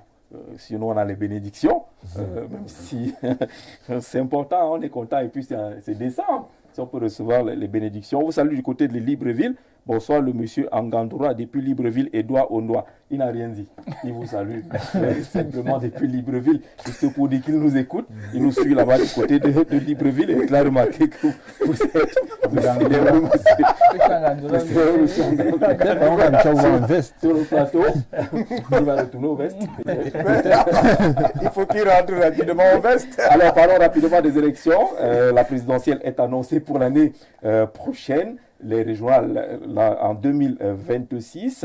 On a connu ONEL 1, on a connu ONEL 2. Permettez qu'on les baptise ainsi avec les différents changements et les réformes sur le passage. Et puis on a ELECAM. Est-ce qu'il faut espérer ELECAM 2 pour avoir des élections dites acceptables et acceptées de tous? Et s'il est possible de revoir ELECAM aujourd'hui pour avoir des élections, je veux dire, transparentes et crédible, Monsieur le Président?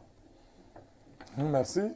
Je dirais d'un bloc très important qui est des réformes au niveau de l'ECAM parce que depuis quelques années, les acteurs politiques se plaignent de plus en plus du fonctionnement de l'ECAM.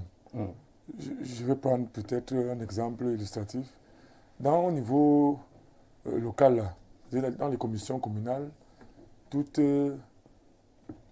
les partis politiques, voulant bien, sont dans ces différentes commissions communales. Mais ce qu'on a souvent fait comme remarque, c'est que à l'issue de chaque exercice, peut-être cet exercice semestriel ou annuel, chaque parti politique a des données, des inscriptions, des rejets, bref, des problèmes éventuels qui aurait eu au courant de l'année.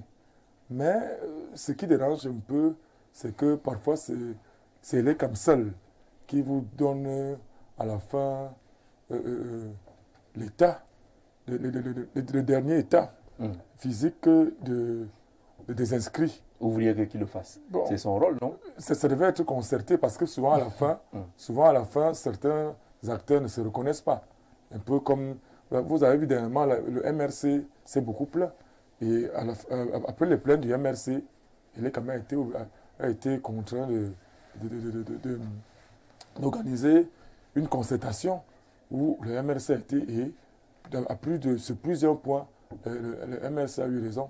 Ce qui voudrait dire qu'il faudrait que davantage, étant donné que l'élection, tout ce qui concerne l'électoral est dynamique, il faudrait davantage que tout ce qui a été édicté ou bien mis comme idée lors de ces assises-là puisse être implémenté. Alors, quel est le regard que vous avez sur Elecam? Est-ce que Elecam aujourd'hui est suffisamment crédible? Je peux dire que Elecam fait son travail par rapport à la loi qui est là. Et c'est la loi qui est là qui n'est pas très bonne. Parce qu'en réalité, quand même, Elecam essaie de tout faire. Toutes les erreurs, en fait, tout ce qu'on a souvent reproché à Elecam, ils parviennent toujours à se justifier sur des textes de loi. Ce qui sous-entend qu'effectivement, ce n'est pas certainement Elecam le problème, mais ce sont les textes qui régissent leur travail qui font un problème. Hubert Etundi, sur Elections Cameroun et Elecam, est-ce qu'on devrait revoir quelque chose? Il me semble qu'il y a un lien avec le premier sujet. Il y a toujours, dans l'architecture d'organisation sociale et même administrative, sur un plan légal, il y a toujours à revoir. Parce qu'en principe, les lois sont l'émanation, par exemple, des personnes qui les projettent. À un moment donné, quand ces lois sont déjà là, on peut revoir, on peut se dire qu'à tel niveau, telle chose ne marche pas. C'est pour ça que le dialogue social est nécessaire. C'est-à-dire qu'il ne faudrait pas qu'un camp, surtout comme nous sommes dans l'espace démocratique, parce qu'aujourd'hui nous sommes dans un espace démocratique, un camp ne doit pas s'arroger des privilèges et des prérogatives au détriment d'un autre camp. Parce que c'est ça le véritable problème. L'enjeu est démocratique, ça veut dire qu'il est consensuel, c'est ce qu'il venait de démontrer là. Ça veut dire quoi? Ça veut dire que par exemple, vous voyez, on a évolué, il y avait NEL 1, NEL 2, on est arrivé à Elecam. Bon, il y a quand même un code électoral qui est déjà en place. Il y a une institution qui est en place. Elle fonctionne sur la base des règles. Maintenant, le problème de base, d'abord, c'est la respectabilité de ces règles-là et leur mise en application. Et sur ce point-là, vous pensez qu'il y a des éléments qui montrent qu'il n'y a pas cette respectabilité? Ça peut être quoi? Les 11 membres, les statuts d'aujourd'hui et d'hier? Je pense que commençons d'abord par l'architecture des lois. Je crois que le code électoral qui est actuellement là a eu un cadre évolutif et consensuel où tous les acteurs politiques ont travaillé. Il y a d'abord ce premier élément. Personne ne peut dire le contraire. C'est-à-dire qu'il y a eu débat, il y a eu travail, il y a eu évolution. Les acteurs politiques se sont impliqués. Tous les acteurs politiques. Maintenant, s'il faut le remettre en cause, on parlait du contrat social tout à l'heure, on entre encore dans un autre cadre de consensus qu'on doit travailler. Ce qui est un peu marrant, et bon, je ne veux pas accuser l'opposition, ce qui est marrant parfois, c'est que c'est de manière parfois intempestive, c'est de manière par médias interposés, parfois une démarche solo. Une démarche où on peut même remarquer que les partis de l'opposition ne sont pas ensemble, mais on voit des gens qui avancent, d'autres, et puis ça crée un peu une zizanie. Même si disons les choses comme elles sont, même si le pouvoir en face, par exemple, qui a donc ces instruments-là pour les mettre en application, voulait peut-être aller dans un sens, mais quand vous voyez les gens venir devant vous de manière disparate, dispersée, ainsi de suite, vous n'avez plus la capacité en réalité de les prendre avec vous. Surtout qu'il faut faire très attention parce que le débat que nous faisons, il faudrait que les gens sachent que le rôle d'un parti politique, pour la faiblesse que nous avons d'avoir fait cette étude ou ces études, le rôle d'un parti politique, c'est conquérir le pouvoir et conserver le pouvoir. C'est deux choses. Donc, Le plus souvent, les analystes ou les observateurs oublient ça. Un parti politique, c'est aller au pouvoir et se maintenir au pouvoir. C'est ça. Quitte à ne pas respecter les règles. Non, je ne veux pas aller dans ce travers-là. Je suis en train de vous dire, ne nous faites pas sortir les mains-Paul de Jean-Paul Sartre ici. Hein? Ça dit, chacun utilise... C'est politique, non, c'est main sale. Voilà. C'est très politique. Chacun utilise donc ses moyens pour pouvoir se conserver. Est-ce que chacun doit utiliser ses moyens alors qu'il y a un encadrement qui doit mettre les moyens à la disposition de tous ces pratiques au même niveau? L'encadrement, c'est le cadre général que nous sommes en train de dire. Chacun vient proposer à ce cadre général, mais vous n'allez pas demander au MRC, par exemple, de ne pas se préparer dans son cadre, de ne pas mettre ses rapports de force, de ne pas mettre un certain nombre... Vous n'allez pas reprocher cela au RDPC, parce que c'est une compétition. C'est une compétition. Ça se joue chaque jour, ça se réfléchit chaque jour, ça se construit chaque jour, et chaque parti, en réalité, doit se construire chaque jour et chercher à aller vers le pouvoir. Et celui qui est au pouvoir cherche à se maintenir, Jean-Jacques. C'est la construction des rapports. J'étais sur le code électoral. Je sais, des petites, peut-être je peux me perdre, mais je sais que le travail qui a été fait au Cameroun a été fait de manière évolutive et consensuelle pour qu'on arrive au code actuel. J'ai suivi Monseigneur Samuel Cléda qui, d'une manière ou d'une autre, remet en cause ce code électoral et voudrait... Entre les lignes, on l'a compris. Voilà. Et voudrait l'amélioration. Mais il faut faire attention. Mais je crois quand même que les prélats, les hommes de Dieu qui nous dirigent ont la sagesse qui vient peut-être de Dieu. Mais il y a aussi la sagesse de manière pratique parce que nous sommes là, nous sommes en décembre. L'élection, c'est en octobre. Alors, si vous jetez dans la mare d'eau la question donc de la refonte du code électoral, hein, nous entrons en janvier et l'ECAM a déjà fait, j'ai vu des annonces de l'ECAM là pour le redémarrage des inscriptions sur les listes électorales. Alors, vous jetez ça. Ça veut dire qu'en réalité, les gens, au lieu de travailler pour la consolidation des inscriptions sur les listes électorales, aller vers le processus, vont se diviser. Alors, personnellement, ce que Monseigneur Cléda dit clairement, il dit « Mon souhait le plus cher pour l'élection présidentielle de 2025 est une transition pacifique. Il faut organiser des élections selon les normes où tout le monde accepte le jeu démocratique. » C'est ce que Monseigneur Cléda dit. Tout le monde accepte le jeu démocratique, c'est sous couvert. Et il intervient sur RFI. Je suis désolé, je ne suis pas entré. Je sais de quoi je parle et vous savez de quoi je parle. Le couvert qu'il y a derrière, c'est que si des acteurs d'un côté se lèvent pour dire non, il va falloir qu'on accepte. Non. Je crois qu'il y a quand même dans le jeu politique en Afrique, des personnalités de haut rang ne doivent pas jeter le pavé dans la mare. Parce que là, il construit déjà un imaginaire qui est canalisé, qui est orienté. Est-ce que le code électoral actuel n'a pas conduit l'élection de 2018? Je ne défends personne. C'est ce même code électoral qui a conduit l'élection présidentielle de 2018 avec le célèbre contentieux électoral qu'on a suivi de manière télévisée avec toutes les postures possibles et toutes les libertés nécessaires. D'accord. Alors, peut-être réagir sur ce propos de Monseigneur Cléda. Il faut organiser des élections selon les normes où tout le monde accepte le jeu démocratique. Il y a quand même des sous-entendus là-dedans.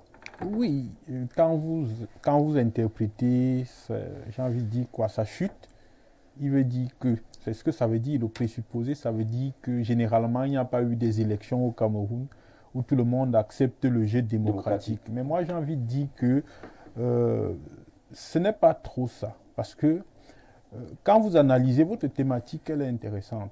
Intéressante parce que ça pose le même problème qu'on pose depuis la mise en bouche. On est dans une société où la perte de confiance est généralisée. Oui. C'est ça le problème du Cameroun, c'est que la perte de confiance est généralisée. On soupçonne tout. Ça veut dire que même quand vous avez bien fait votre travail, on soupçonne que, puisqu'on est dans une société où la corruption en réalité c'est le premier réflexe, on soupçonne qu'il y a eu corruption. C'est ça le problème. C'est pour ça que d'emblée j'ai envie de dire qu'on n'a pas besoin des LECAM 2. Parce que là on va plonger dans la gesticulation institutionnelle. Ça veut dire qu'on n'a pas un problème d'institution au Cameroun. On a un problème de refonte des textes. C'est ça le premier problème. Exact. Parce que prenez par exemple, j'ai envie de dire quoi, l'encadrement juridique des personnels de l'ICAM. Il faut rendre ces personnes indépendantes en faisant quoi? En leur donnant un bail qui n'est pas renouvelable.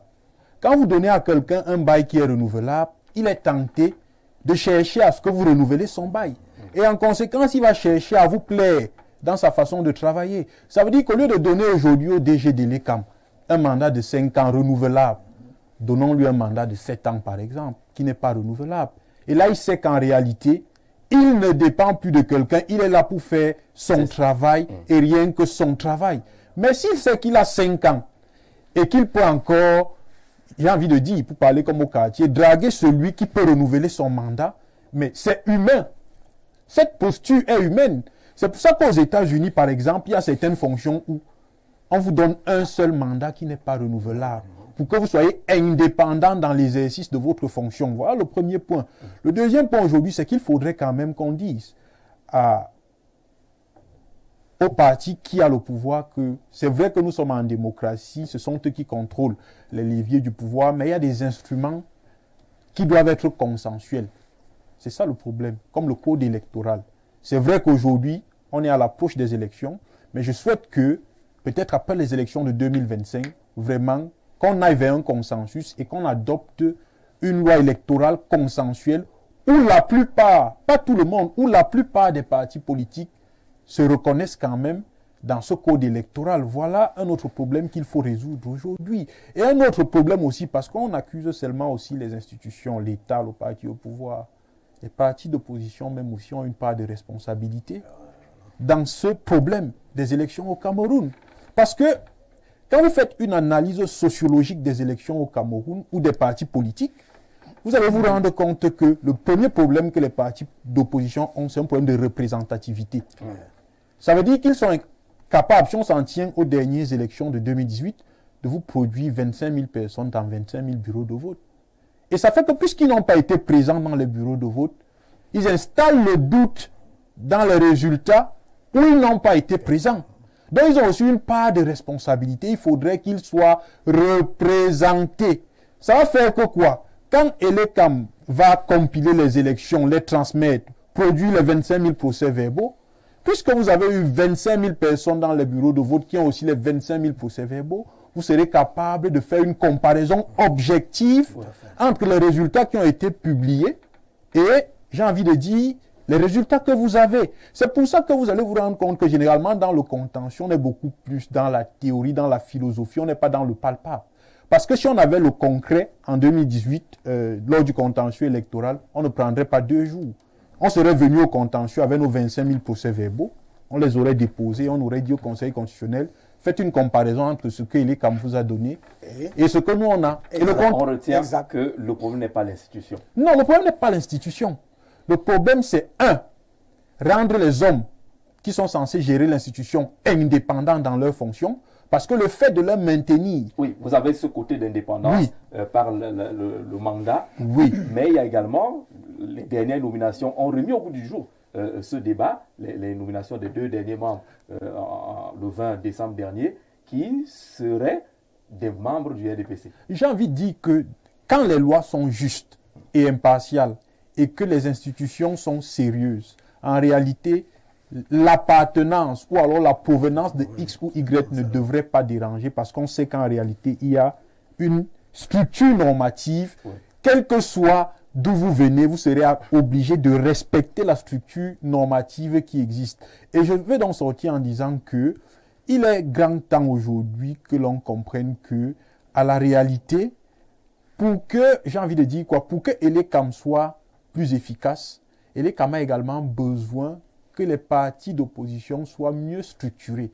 Parce que ça fonctionne un peu comme une balance. S'il n'y a pas un contrepoids, ça va peser d'un côté.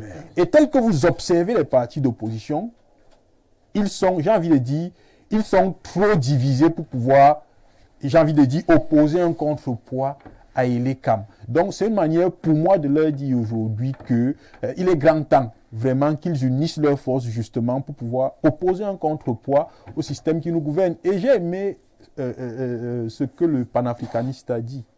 Même si je vais ajouter que parmi les missions du parti politique, il y a la conquête, comme il a dit, la conservation. On y ajoute la pérennisation du pouvoir. Mais il faut préciser ici que pas la pérennisation ou la conquête ou la conservation du pouvoir par un individu. Oui, tout à fait. Par une institution. Et ça doit se faire de façon en respectant les normes et les canaux de la République. Ça veut dire qu'on ne va pas créer des lois iniques et cyniques parce qu'on veut conserver le pouvoir. On va créer des lois justes et on va chercher à conserver ce pouvoir avec ces lois-là. Pas la conservation d'un individu. C'est important de le préciser. Bonsoir Jean-Jacques, j'ai un problème avec les personnes qui sont nommées dans cette institution pendant de l'ECAM.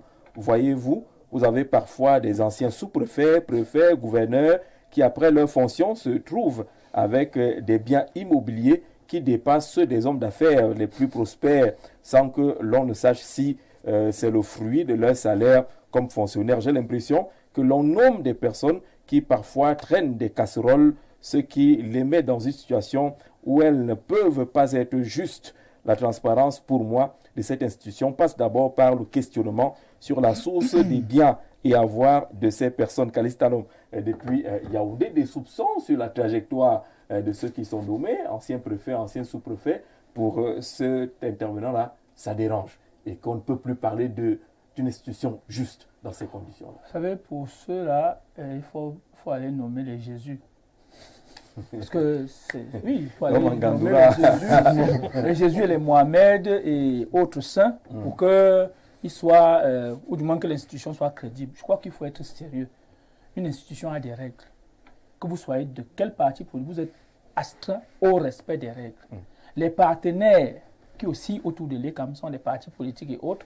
Et j'ai suivi le président de quel parti là, justement, vous le décrivez que bon, lorsque ça ne va pas, les partenaires vont vers l'ECAM pour dire ça ce niveau ça ne va pas. Et il y a un consensus qui se tisse autour. Et vous voyez des gens qui vous disent, qui ont pris le soupçon, qui ont pris parfois leur fantasme et ont érigé cela en loi. C'est ça le problème ici au Cameroun. Mais ça revient à la question de confiance. Peut-être faudrait-il revoir cette façon de faire pour que la confiance renaisse entre les populations et l'État. C'est l'hyperpolitisation du tout. Non, même, attends. Si on nomme les gens comme étant militants, et c'est quand ils sont nommés qu'ils démissionnent. Il y a des militants qui s'affirment et il y a d'autres qui sont sournois. Oui, même dans les médias. On voit très bien des médias. Vous dites que non, nous on est indépendants, mais leur ligne éditoriale n'est rien d'autre de l'apologie d'autre chose. Mais vous ne pouvez pas. Ici, on n'est pas là. Est-ce que par galanterie quand même, par galanterie, écoutez, on n'épargnerait pas les gens de ces nominations des militants du parti? Non. Écoutez, un militant est un citoyen. On devrait aussi nommer ceux qui sont soupçonnés d'être membres d'un parti. Un militant est un citoyen et il y a un code électoral sur lequel vous allez travailler. Vous ne venez pas travailler sur le livre jaune comme le RDP, vous venez travailler sur un code électoral qui a été élaboré de façon consensuelle. Et il faut se dire une chose, la politique c'est un rapport de force. Il y a 348 partis politiques au Cameroun. Il y en a, je crois, 18 qui ont au moins un élu. Quand moi je suis je voulais même... je voulais parler de M. Kreda. Parce que là, il agit en tant que citoyen.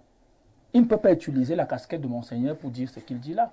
Parce que premièrement... En tout cas, il est interviewé en tant que Monseigneur. Oui, mais ce qu'il dit là, il le dit en tant que citoyen. Oui, il le dit en tant que citoyen. Moi aussi, je peux dire qu'il le dit en tant que citoyen. D'abord, il parle de transition. On parle de transition dans un pays failli. Le Cameroun n'est pas failli. Il peut y avoir une alternance en 2025 ou alors la continuité. Et de tout ce qu'il dit, le peuple de Dieu, qu'il est censé conduire, qui doit conduire, il a mis de côté. Il oublie que la démocratie, c'est la force du peuple. C'est celui qui vote, c'est celui qui décide. C'est comme ça que la démocratie se fait. Donc quand vous dites... Mais le citoyen Kreda a également le droit de donner son regard. C'est pour cela que je dis que... Vous acceptez le regard du citoyen, pas de Monseigneur. Il a le droit en tant que... conduit le peuple. Non, en tant que citoyen... En tant que citoyen... En tant que citoyen... Ne mettent pas le peuple en difficulté. Non, en tant que citoyen, il a le droit de le dire. Mais en tant que prélat, moi aussi je suis catholique. Quand il dit, lui, parce que alors il a dit dans un des... Vous acceptez qu'eux ils prient pour ceux qui sont au Oui, pouvoir. oui, oui, Ça dérange non, pas. écoutez, parce que dérange pas. disons-nous une chose. La société est très bien organisée. Le prélat, c'est la formation intégrale de l'homme. Le politique, c'est la gestion de la société. Vous comprenez? C'est cela. Donc, ils ont le devoir de prier, de nous former sur le plan intellectuel et sur le plan spirituel. Et d'attirer votre Et attention maintenant- sur les injustices. Oui, en toute neutralité. En toute neutralité. On lui a posé la question de savoir, le président de la République, qui est mon candidat? Lui, il dit il a dit des choses que je ne veux même pas reprendre ici. Donc, c'est les choses qu'on mettra sur le débat dimanche. Voilà. Donc, On va décrypter en cette réalité- sortie de en Marcel réalité- Cléna dimanche dans Libre Or, Expression. en réalité, une immense majorité de Camerounais pensent que Paul Biya doit briguer un autre mandat. Qu'est-ce qu'il fait d'eux? C'est ça le problème. Et c'est pour ça que j'ai dit, on range ça dans D'accord. la caractéristique Peut-être d'un pour aller citoyen. dans votre sens, hein, lorsqu'on met bout à bout la nouvelle d'une rencontre en Éthiopie d'Emmanuel Macron avec les émissaires d'Etoudi d'une part et le résultat reporté de cette rencontre, on comprend la saillie de RFI. Malgré lui, tout en étant cohérent, Monseigneur Cléda se retrouve malgré lui comme un instrument d'une offensive médiatique de Paris contre le régime de Yaoundé. C'est Jackson qui le dit. Donc, en réalité, bon, j'ai pris ça comme un citoyen et c'est normal. Chaque citoyen doit avoir son ressenti, ce qui est normal, mais peut-être pas le prélat. Pour dire que, pour le cas de l'ECAM et pour le cas des organisations politiques, ou du moins des formations politiques voulant compétir pour octobre prochain, je crois que beaucoup de partis politiques perdent le temps, un temps inutile, à chercher la petite bête. Dans tout système électoral, tout processus électoral est perfectible. Ça, c'est clair. C'est-à-dire qu'au fur et à mesure, on peut revoir un point ou deux ou trois, ainsi de suite, ainsi de suite. Mais les élections qui ont été organisées par les camps sont crédibles. Alors, comment on fait pour tuer les soupçons que les Camerounais ont Non, de l'ECAM? je vais vous dire- Allez, qu'on retrouve les anciens préfets et sous-préfets, les militants du RDPC. Mais Est-ce- Jean-Jacques, comment on fait pour tuer ces soupçons-là? même si c'est vous qu'on avait nommé, on a dit que mais c'est parce que c'est un gars de l'Est qu'on le retrouve là-bas, il faut peut-être un gars du Nord. Pourquoi de pas l'extrême Nord, garantir, on ainsi de suite. n'aimerait pas quand même un gars de l'opposition? Non, attendez. Aussi, on dirait attendez, qu'ils viennent de attendez. l'opposition. Non, attendez. C'est aussi des citoyens, non? Ils ont aussi des droits. Pourquoi on ne nommerait pas ce qu'on a nommé là? Parce qu'ils sont du même parti et ça semble déranger. Non, ça ne doit pas déranger parce qu'à partir du moment où le président de la République, Oui. hein, le président de la République, c'est lui, c'est son pouvoir discrétionnaire. On ne peut pas dire que nous sommes dans un État et vouloir remettre en question le pouvoir discrétionnaire que la Constitution donne au président de la Comme République. c'est son pouvoir Alors, discrétionnaire, comme c'est son pouvoir on ne discrétionnaire, peut pas dire que Monsieur le Président, Non, par non, galanterie, non, il n'y a pas de vous avez mis la loi au séminaire, il n'y a pas de essayez de loi. Non, satisfaire les autres. il n'y a pas de loi, il n'y a pas de galanterie dans les Est-ce que lois. la loi interdit On a que dit- nous il a fassions dit, l'opposition? il a dit que la loi est impersonnelle. Oui. Ça n'interdit pas, mais il a choisi de nommer cela parce qu'il pense que, en toute objectivité, c'est ceux-là qui peuvent mieux conduire aux côtés des autres acteurs l'élection présidentielle pour qu'elle soit acceptée de l'intérieur et à l'international. Et dans ce d'ailleurs, regard, oui. et d'ailleurs même, quelqu'un l'a si bien dit. En 2018, je vous rappelle que le premier pays à féliciter le Cameroun, c'était les États-Unis. Parce que 7 jours durant, tous ceux qui ont quoi pouvoir convaincre que rien ne se passe au Cameroun à travers les élections, en allant inciter certains prélats, ainsi de suite, ainsi de suite, on leur a dit à Mondo Vision, apportez les preuves de votre victoire. Mais ce n'était pas le cas. Donc il faut dire aux uns aux autres que le processus électoral, même s'il est perceptible, à 80%, 90%, les élections qui sortent, les résultats qui sortent sont des résultats crédibles et qui doivent être acceptés par tous. Mais on a des hommes politiques malhonnêtes qui savent très bien qu'ils n'ont pas eu 10%, mais qui vous disent qu'ils ont eu 100%. D'accord. Comment faire pour convaincre les Camerounais de ce que ces structures qui en sont sein, les préfets, sous-préfets et les ressortissants membres d'un seul parti politique peut être crédible? Je vous prends le décret du 20 décembre dernier. Le chef de l'État nommait pour remplacer ceux qui sont décédés 2 membres au sein du conseil électoral. Vous avez Moutou Zé Jean-Bernard et Manga Charles qui sont d'une même partie du pays. Par exemple. C'est Nanga Charles ou bien Oui, bon, voilà. C'est Nanga Charles. Nanga Charles. Nanga Charles. Voilà. Et Mboutouze Jean-Bernard. Jean-Bernard, qui remplace deux Oui. personnes qui sont décédées. Non, je voudrais, il faut qu'on soit sérieux et profond. Je voudrais d'abord revenir dans ce jet de Monseigneur Samuel Cléda. Les autorités, qu'elles soient traditionnelles, civiles, religieuses et autres, ont leur part à dire, ont leur mot à dire dans la gestion de la société. Mais maintenant, il y a, Jean-Jacques Zeu, et sur vos plateaux, je crois qu'il faut le dire fortement, il y a ce qu'on appelle, je ne sais pas si c'est incommunication, je ne sais pas comment je peux qualifier ça. Je ne comprends pas par quel cheveu Monseigneur Samuel Cléda ou ses communicateurs ou autres ont pu mettre le mot transition là dans son narratif. Je ne comprends pas, puisque quand même, on doit s'entourer des experts.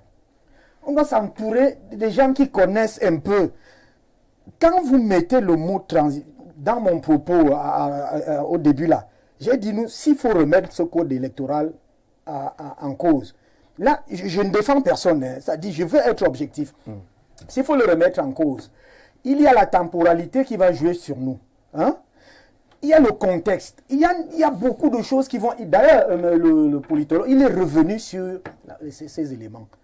Mais alors, l'élément qui, en principe, qui jette Monseigneur Samuel Cléda, je l'appelle comme ça, moi aussi je suis catholique, mais j'ai mes libertés, vous les connaissez naturellement, qui le jette dans la boue, c'est le mot transition. Est-ce qu'il n'y a pas d'experts comme des politologues? La transition dans un système politique, c'est quoi? Comme si on est au Gabon. La transition actuellement, dans les pays où il y a transition maintenant, on peut caricaturons ça pour que les gens comprennent. C'est un pays failli. Hein? Attendez, caricaturons pour que les gens comprennent. Il y a processus de transition en Guinée-Conakry d'ailleurs où la population est en train de contester le délai de la transition. Les manifestations ont commencé là-bas. Il y a eu transition au Tchad. Il y a eu transition au Tchad. Au Mali, nous sommes encore dans un processus de transition. C'est-à-dire quoi? Il y a un pouvoir... Au Gabon, il y a transition. Il y a transition, voilà. Je veux juste qu'on caricature, pour qu'on comprenne, parce que ça, ce n'est pas des choses qui sortent du sexe des anges. C'est-à-dire, il y a transition, pourquoi? Parce qu'un pouvoir était là, un autre est là, mais il n'est pas déjà définitif, et il faudrait qu'il y ait un qui est définitif. Pas légitime. Légitime. Bon, non, j'ai dit définitif, parce que transition, transiter, c'est-à-dire que vous partez, ça veut dire vous passez par là. C'est comme un pont. Oui, voilà. Donc, mais attendez, est-ce que nous sommes donc dans ce cas, voyons les téléspectateurs suivent, est-ce qu'au Cameroun, nous sommes dans ce cas-là, précis? Mais vous n'avez pas dit tout cela lorsque les ATP et autres se sont créés. Ces alliances pour la transition, ainsi de suite. Moi, je dis de manière l'Assemblée nationale, Jean-Jacques, je veux rester constructif. La transition voudrait dire que on destitue, c'est-à-dire, je vous prends le cas du Mali. On met fin à un pouvoir. Nous sommes dans un pays failli. Laisse même la faillite. C'est ce que ça veut dire. Ça veut dire que le président qui était au pouvoir est de côté. On le met de côté. Hein? Et une autre institution, un autre architecture se met en place pour construire le pouvoir. Je prends le cas du Mali. Ibrahim Boubacar Keïta a été mis en prison après les manifestations hautes. Ou alors, Monseigneur Samuel Cléda nous dit qu'il y a ces manifestations qui arrivent. Son propos est très dangereux sur le mot transitoire. Et ça dit que c'est très dangereux. C'est pour ça que quand on agit, quand on parle, quand on prend des discours, il faut avoir des experts qui encadrent ces discours et les interventions. D'accord. Le propos de Monseigneur Cléda. Je vais revenir sur mon souhait le plus cher pour l'élection présidentielle de 2025 est une transition pacifique. C'est vraiment pas d'élection, pas de transition. Merci.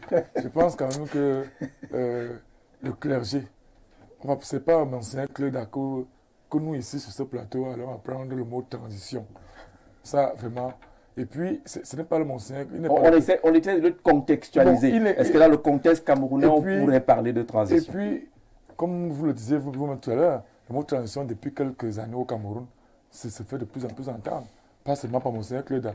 Vous avez fait l'illustration tout à l'heure de l'ATP et autres. Vraiment, c'est une compréhension. Bon, c'est vrai, c'est un mot très complexe, mais chacun... Vous pensez que ce mot a sa place? Le Cameroun est en train d'aller vers une élection. Je dirais que chacun a sa compréhension relative à lui. Maintenant, pour revenir Elekam. Bon, je dirais aussi que c'est très curieux que le RDPC se contente du code électoral actuel, certainement parce que c'est à leur avantage. Parce que si la quasi-majorité des partis d'opposition décrit... Avec quel poids politique? Décrit ce code électoral et qu'avec votre poids obèse, votre force, à vous seul, c'est donc pas si vous êtes dans les seuls qui est d'acteurs politiques dans ce processus électoral. Donc vous devrez quand même avoir, bien que vous avez le pouvoir, bien que vous exercez le pouvoir, écouter les autres. Et je réitère que tous les ans, les partis politiques, ça c'est dernièrement, je pense qu'il y a moins d'un mois et demi. Oui. Avec Elekam, il y a une concertation. A mené une concertation où là-bas, Elekam, ils ont toutes les propositions, les suggestions que les autres partis, et même comme le RDPC même, a eu à faire. Comme nous dire que les élections présidentielles dans 8 mois, c'est un peu trop, elle est trop dans la facilité, juste parce que bon, ils veulent se plaire à continuer, bien que en disant que bon, les autres... Vous pensez qu'il y a quelque chose qu'on pourrait encore faire à 8 mois de la présidentielle? Il peut le faire, peut-être, il peut le faire. Le temps est encore suffisant, bien suffisant pour que le chef de l'État... Alors, ceux qui n'appartiennent pas à ceux qui sont à l'ECAM, c'est-à-dire lorsqu'ils viennent changer avec les partis politiques, ils ne se sont pas autonomés, mais dans le cadre des nominations, ce qui semble gêner une partie de l'opposition, c'est que ceux qui sont là, quand même, ont une carte du RDPC dans la poche. Ce que vous dites là, c'est l'une des choses qui est décriée par l'opposition. Mais comment est-ce qu'elle est comme... Il n'y a que les membres issus soit du RDPC, soit de la préfectorale, qui ont des trajectoires professionnelles que nous connaissons et que nous décrions tous. Peut-être parfois parce qu'un sous-préfet ou un préfet avait, en telle année, je ne vais pas utiliser le mot, je ne sais pas le mot torturer, être trop fort, le peuple, pour que dans un département, il faut asservir ces peuples-là au bénéfice d'un parti politique, qu'on veuille le remercier à sa retraite. Il faut aussi qu'on cherche à remercier certaines personnes de l'opposition, et même pas seulement d'opposition. Vous parlez de remercier ou bien appeler les gens à travailler? Non, mais moi, vous disiez ça dans le sens des remerciements? Moi, je pense que c'est les remerciements. Et comme donc ils sont dans... sachant qu'ils sont remerciés, ils font donc comme ils veulent. Et le bail, là, c'est très capital. Okay. Et ça fait partie des points que l'opposition a suggéré à Elekam. Il faudrait que quand vous êtes à Elekam, on vous dit non, vous avez 10 ans, vous avez 20 ans. Pendant les 20 ans, vous travaillez en toute indépendance. Vous ne pensez pas qu'à revenir, vous ne voulez pas flatter celui qui vous a nommé. C'est simple que ça. Mais c'est bien, ça arrange le RDPC. Pour eux, on peut mener à l'élection 30 fois avec le même code électoral, même si les autres pleurent pleurent décrire comme nous décrions là, ça les arrange. Tant qu'ils vont gagner les élections comme ils veulent pendant 50 fois. Monsieur Jean-Jacques Zé, quittons les amphis avec le mot transition. Il ne s'agit pas que d'un mot. Monseigneur parlait aux citoyens lambda. Dites aux communicants du RDPC que le code électoral au Cameroun n'est pas consensuel. Bonne émission. Simon du côté de Kouaban, qu'on quitte les amphis, qu'on parle d'autre chose. Bonsoir le panel. La configuration actuelle de l'ECAM n'augure pas une élection crédible en 2025. C'est un instrument à la solde du RDPC et de son président. Les membres de l'ECAM devraient être issus des partis politiques de l'opposition pour garantir une crédibilité de cet organe. Est-ce qu'il s'agit d'être issu seulement ou aussi des partis aussi, c'est le bon mot. Aussi, c'est le bon mot. Mais lui l'a dit, ils doivent être issus des partis politiques de l'opposition. Il ne faut pas déplacer le problème. Je viendrai avec le même problème. Oui, allez-y. Oui, je voulais, par rapport justement à ce mot de transition, parce qu'il faut le contextualiser. Parce que ce que Simon a dit n'est pas faux avec le panafricanisme, mais il faut le contextualiser. En sciences politiques, il faut bien le contextualiser parce que ça peut avoir deux compréhensions. La première compréhension, c'est justement ce que Simon Métiengue, le panafricaniste, ont dit. Mais la deuxième compréhension, ça signifie que on change tout le système politique, pas les hommes. Parce que Paul Biya a parlé de transition générationnelle dans un de ses discours. La transition générationnelle signifie que on maintient le même système politique, mais on change les hommes. Or, la transition politique signifie que ce n'est pas l'homme le problème, c'est le système politique le problème. Dans le prélat a pris position. Exactement, c'est ce qu'il faut comprendre. Oui, c'est ce qu'il faut comprendre. Il est en train de dire qu'il faudrait que l'élection présidentielle de 2025 produise, que ce soit l'alternance ou la continuité, qu'il y ait un changement de système politique. Voilà simplement ce qu'il est en train de dire quand il utilise de manière claire. le mot de transition politique. Mais Stéphane, il aurait donc dû utiliser le mot alternative. Parce que, qui est plus juste. Parce que visiblement,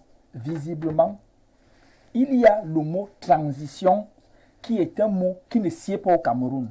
Quand on veut changer un système, c'est l'alternative. Quand on veut changer juste les hommes, on parle d'alternance. Mais tous ces deux éléments se passent par voie démocratique. Sauf que la transition peut se passer par voie antidémocratique. C'est de ça dont il est question. Et il faut, et c'est pour cela que moi j'en appelle les leaders d'opposition à respecter le Cameroun, à le respecter. Vraiment, il faut qu'on apprenne à respecter le Cameroun. On ne peut pas voir des gens. Et le ministre de l'administration territoriale a dénoncé cela. On a dit que non, on est en train de museler on dit quoi? On est en train comment dire, de marcher sur les libertés d'association, ainsi de suite, parce que des gens ont créé des nébuleuses qui n'ont pas de statut juridique. Ils vous disent que non, c'est l'alliance des transitions, c'est pas quoi, ainsi de suite. Dans un pays où les institutions sont stables, où il y a un président démocratiquement élu, on parle de transition, c'est pas sérieux du tout. Et donc, nous pensons que ce pays, comme le président disait, nous tous on va partir. Les hommes vont partir, le pays va rester. Ce pays va rester parce que il est pour nous tous et nous devons le respecter. On n'aime pas, on aime, mais on doit le respecter. D'accord. Il y a des mots qu'on n'utilise pas en démocratie comme celui-là. Il faut dire aux citoyens que ces mots-là ne sied pas au Cameroun. Ils sied au pays où il y a eu des putsch et autres. Mais nous, en 2025, en octobre, nous irons aux élections et le peuple camerounais souverain met son destin et il est membre. Il va voter, va donc choisir soit la continuité, soit l'alternance, soit l'alternative. D'accord. Je précise à l'endroit des téléspectateurs qu'on a rendez-vous dimanche dans Libre Expression avec un décryptage de cette sortie de Monseigneur Cléda sur le chef de l'État lui-même. Il a répondu à une question de RFI par rapport aux appels au président Paul Biya. Il a estimé que c'est irréaliste. Dans tous les cas, on le verra dimanche dans Libre Expression. Bonsoir JGZ. Et au panel, le code électoral au Cameroun a été conçu pour un seul individu. Dès 1996, M. Biya et son entourage ont enfariné le peuple en donnant d'une main ce qu'il prendrait en 2008 avec beaucoup de morts sur le carreau, puisque le président s'est impopulaire. Il faut avoir les unités de mesure illégitimes, les unités de mesure depuis toujours avec une gouvernance kleptomaniaque. Ouh, le français. Si Biya les amphis, nous là, toujours. Vous qui venez à les amphis sur notre plateau, nous c'est la causerie du soir. C'est la causerie du soir. Si Biya était aimé, il suivrait au moins les directives de l'ECAM concernant les retouches sur le code. Un grand parti qui décide de toutes les règles du jeu et nomme tout seul les arbitres avec un ELECAM indépendant. On n'a pas forcément besoin de superviseurs dans tous les bureaux de vote et les résultats pourraient être codés le même jour. Pourquoi ne pas confier ELECAM à Monseigneur Cléda? Voilà. Ça suffit. Avec la position. Alors vous êtes d'accord? Oui, très d'accord. Qu'on confie ELECAM. Voilà. Peut-être pas. En tout cas, vous avez dit. Lui, il dit qu'il ne veut pas d'un candidat. D'accord. Notons qu'au Ghana, Rawlins aurait pu établir la constitution pour rester indéfiniment, mais il est parti Ndobo de Ferrara du côté de l'Italie qui participe à ces échanges avec nous. Merci de ce côté-là. Dans tous les cas, l'élection, c'est dans quelques mois. Oui. Nous espérons que toutes les propositions, les suggestions que les partis politiques ont données dernièrement à ELECAM, je pense même que ELECAM, le MINAT était le MINAT de M.